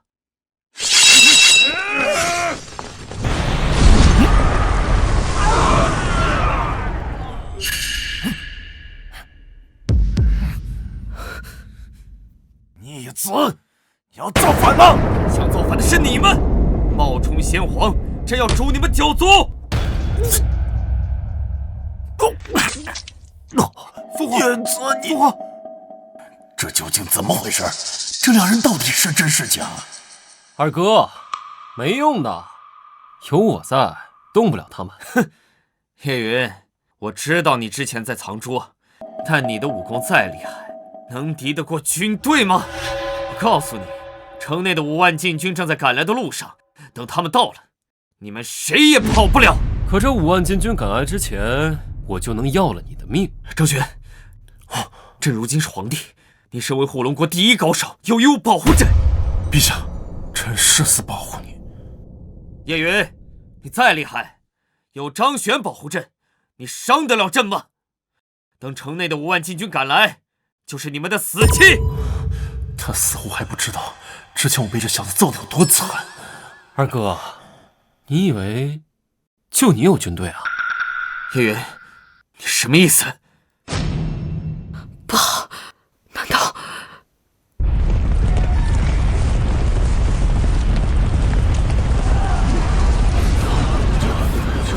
怎么回事？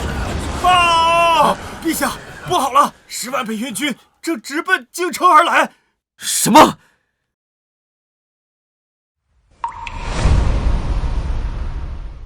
不好意思，二哥，这10万北元军对我忠诚的很，非要跟着我回来。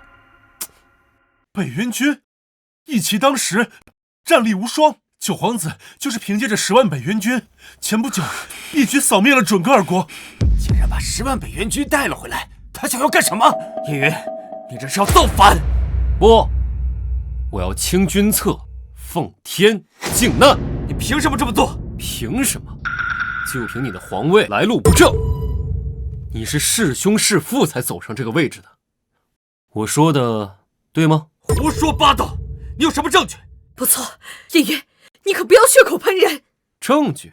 你为何不问问父皇和太子呀？他们已经死了，现在这两个是冒牌货，问他们有何用？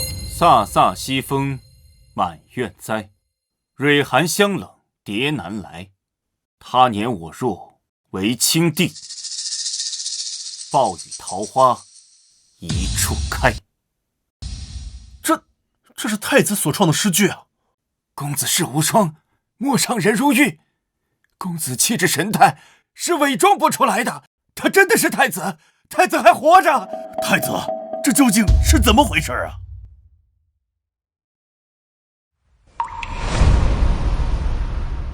之前我服下九弟的丹药，本来已经好转不少，可九弟离开京城之后，我服下宫女送来的汤药，休养身子，恶疾却再次复发。这味汤药和平日里慈宁宫送来的汤药味道一致。你不是被毒死了吗？你怎么知道我是被毒死的？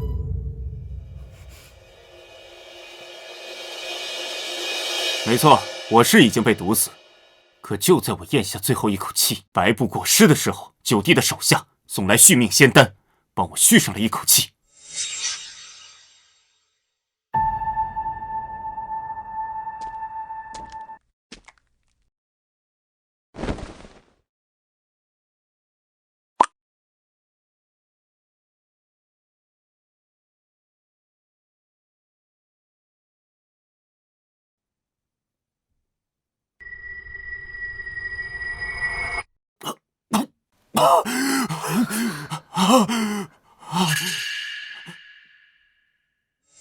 之后，我便继续扮作尸体，就是要亲眼看看我的好二弟他究竟想干什么。如果是为了争夺皇位，谋杀了我也就罢了，可是他竟然连父皇都下得去手。九皇子，皇太子此话当真啊？你应该问问朕，当时朕就在现场。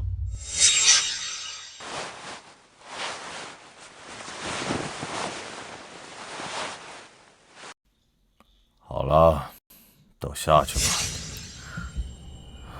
为何不退啊？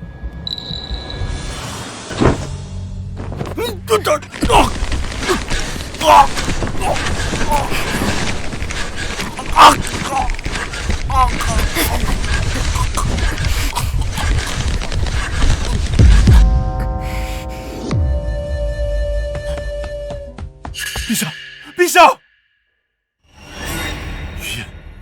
月夜，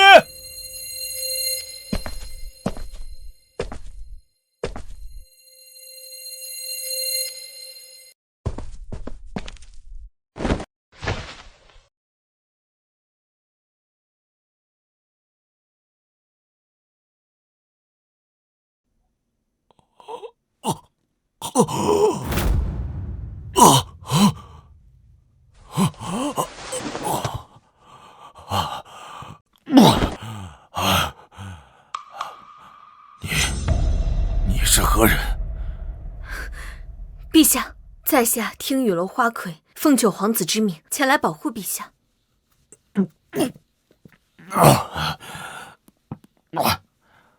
你刚才搁这儿为了什么？陛下，那是九皇子殿下所炼制的续命仙丹，只要人死不过半日，服下此丹便可续回一口气。老九，老九竟然有这种本事！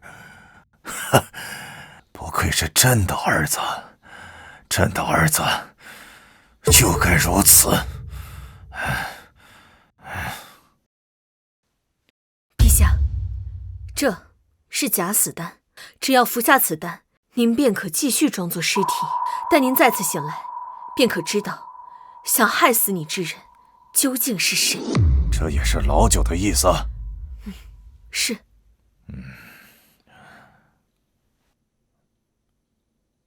好，那朕就看看，到底是谁想害朕。若非是朕服用了老九派人送来的续命仙丹，怕朕早已经死于非命了，又怎会出现在这里？臣等参见陛下。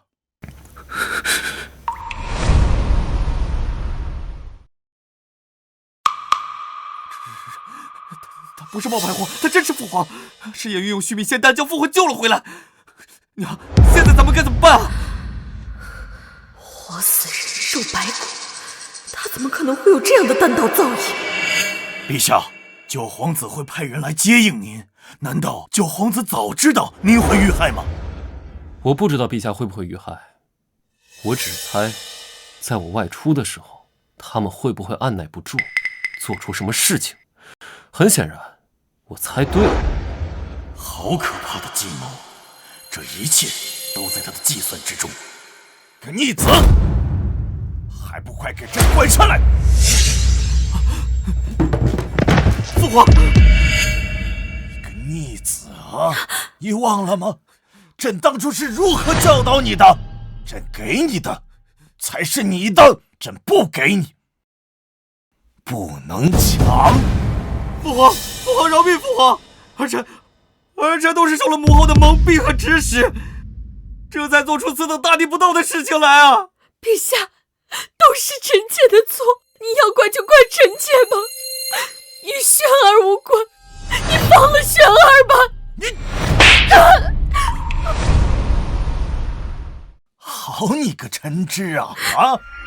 亏我如此宠幸于你，可你呢，竟然干出这种谋权篡位的事情来！你这个毒妇，你的背后到底还有多少恶毒的事情瞒着朕的？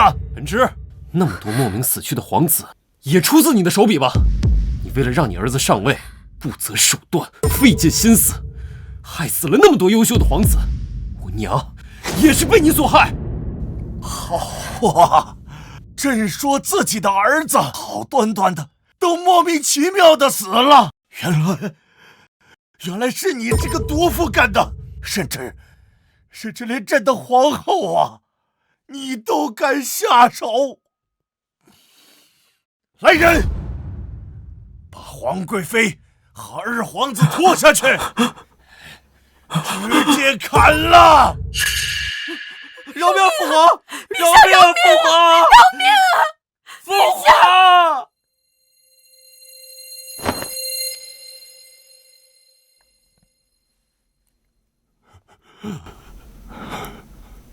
娘，孩儿终于给你报仇了。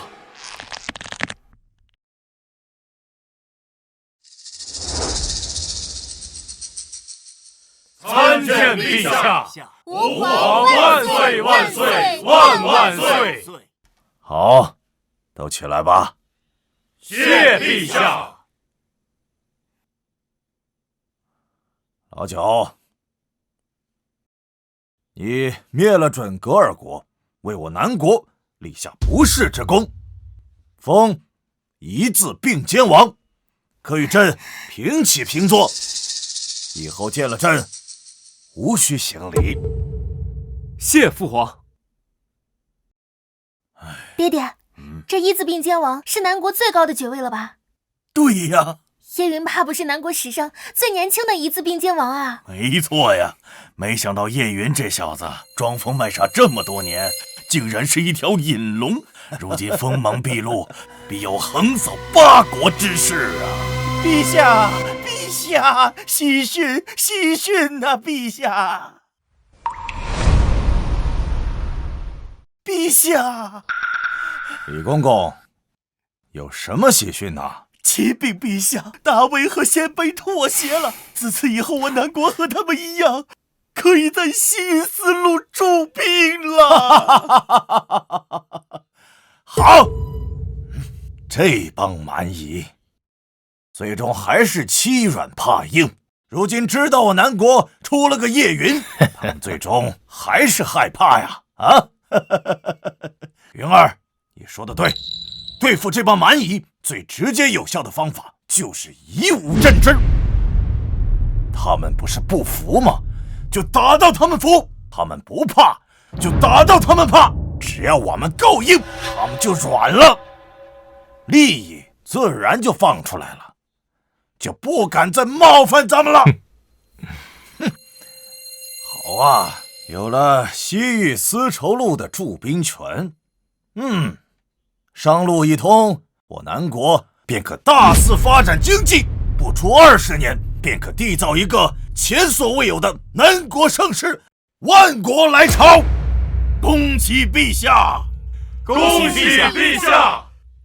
恭喜陛下！父皇，这一切多亏了九弟。父皇，九弟的能力远在我之上，儿臣愿将储君之位转位给九弟。算了吧，大哥，我对主君之位不感兴趣。比起要肩负更多责任的主君，我更想当一个逍遥王爷。平日里我就练练丹，看看书，无忧无虑，安心做你的太子。以你的能力，上位之后，必是一国明君。九弟，陛下，臣有事相求。讲。今日朕高兴，只要是不过分，朕都允了。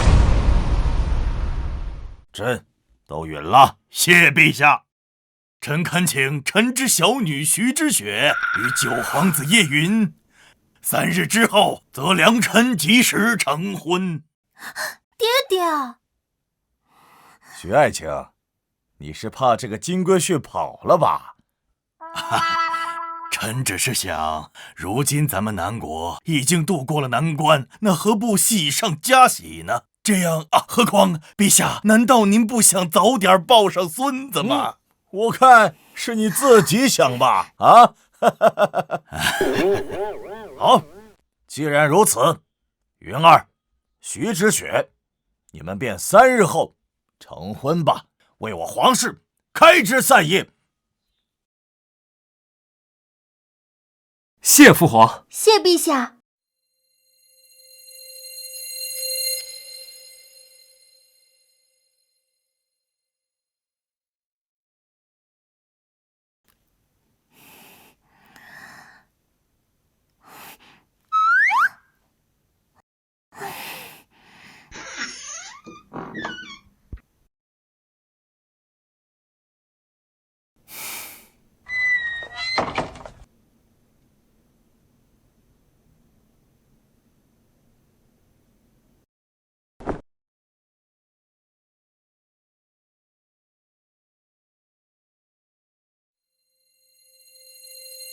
叶缘，我都等你好久了。等会儿还有更久的。你又不正经了。叶缘，我听说你的武功很厉害，全天下的人都打不过你，是真的？你猜？我猜。试试不就知道了。哎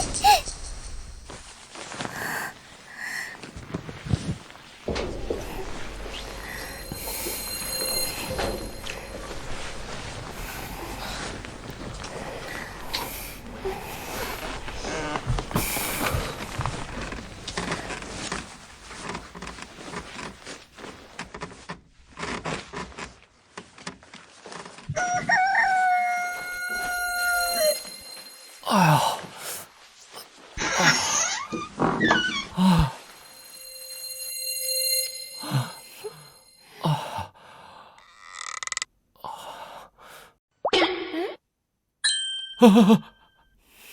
你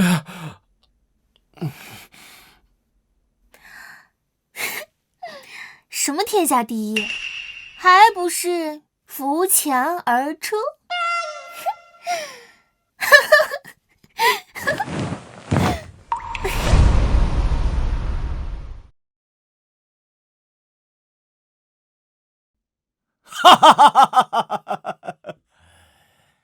如今南国的国运异常鼎盛，至少可以再延续500年，那朕就不差这一点国运值了。如今南国格局大变，朕要再次模拟云儿的人生，看看是何等的精彩。系统模拟人生，竭诚为主人服务，主人可以对皇子们进行模拟人生，每次模拟耗费一定国运，请主人选择模拟对象。九皇子叶云，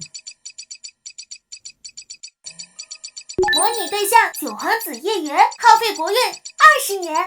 模拟开始。九皇子叶云，因其外公乃是南国开国功勋长国公，母亲是南国皇后吴素。叶云自小天资聪颖，文武双全，备受长国公吴素宠爱，亦被南国皇帝看好。然吴素遭人毒杀，长国公也在不久后病逝。长国公病逝前交代叶云，莫不可锋芒太露，要学会隐忍，免得与其他皇子一样遭到毒害。叶云谨听嘱咐，从此借着皇贵妃的庇护，装疯卖傻，暗中修行。5岁迈入宗师境，8岁突破万象境，18岁时丹道与剑道便是南国第一人，纵横天下，世间无敌。也就在这18年后，歇国覆灭，作为西域霸主突然覆灭，西域丝绸路空了出来。各个国家都想争夺驻兵权，包括漠北的准噶尔人、鲜卑人、大魏人。原本南国也有驻兵丝绸路的份额，然三国贪得无厌，为将南国踢出去，进行结盟，以比武的方式取一个丝绸之路的驻兵权。叶云知道自己的机会来了，在得到南国皇帝的全力许诺后，于比武上一鸣惊人，横扫三国。此后为给吴素报仇，叶云假借外出，终引得皇贵妃陈芝露出马脚。陈芝为让叶宣登基，不择手段残害太子，暗杀南国皇帝。叶云于叶宣登基之日强势回归，横扫朝堂，道破陈芝母子阴谋，终为母亲吴素报仇雪恨。此后叶云醉心于丹道，为了炼丹远走他乡，最后一次为炼制长生不老药远走蓬莱仙岛，再也没有回来。南国皇帝与太子叶延之通过叶云留下的仙丹都活过了超过200年，而叶云也成为了一个永远的传说。有人说他炼成了长生不老药，成了真仙，羽化飞升了。好，真让这臭小子炼成了长生不老药了。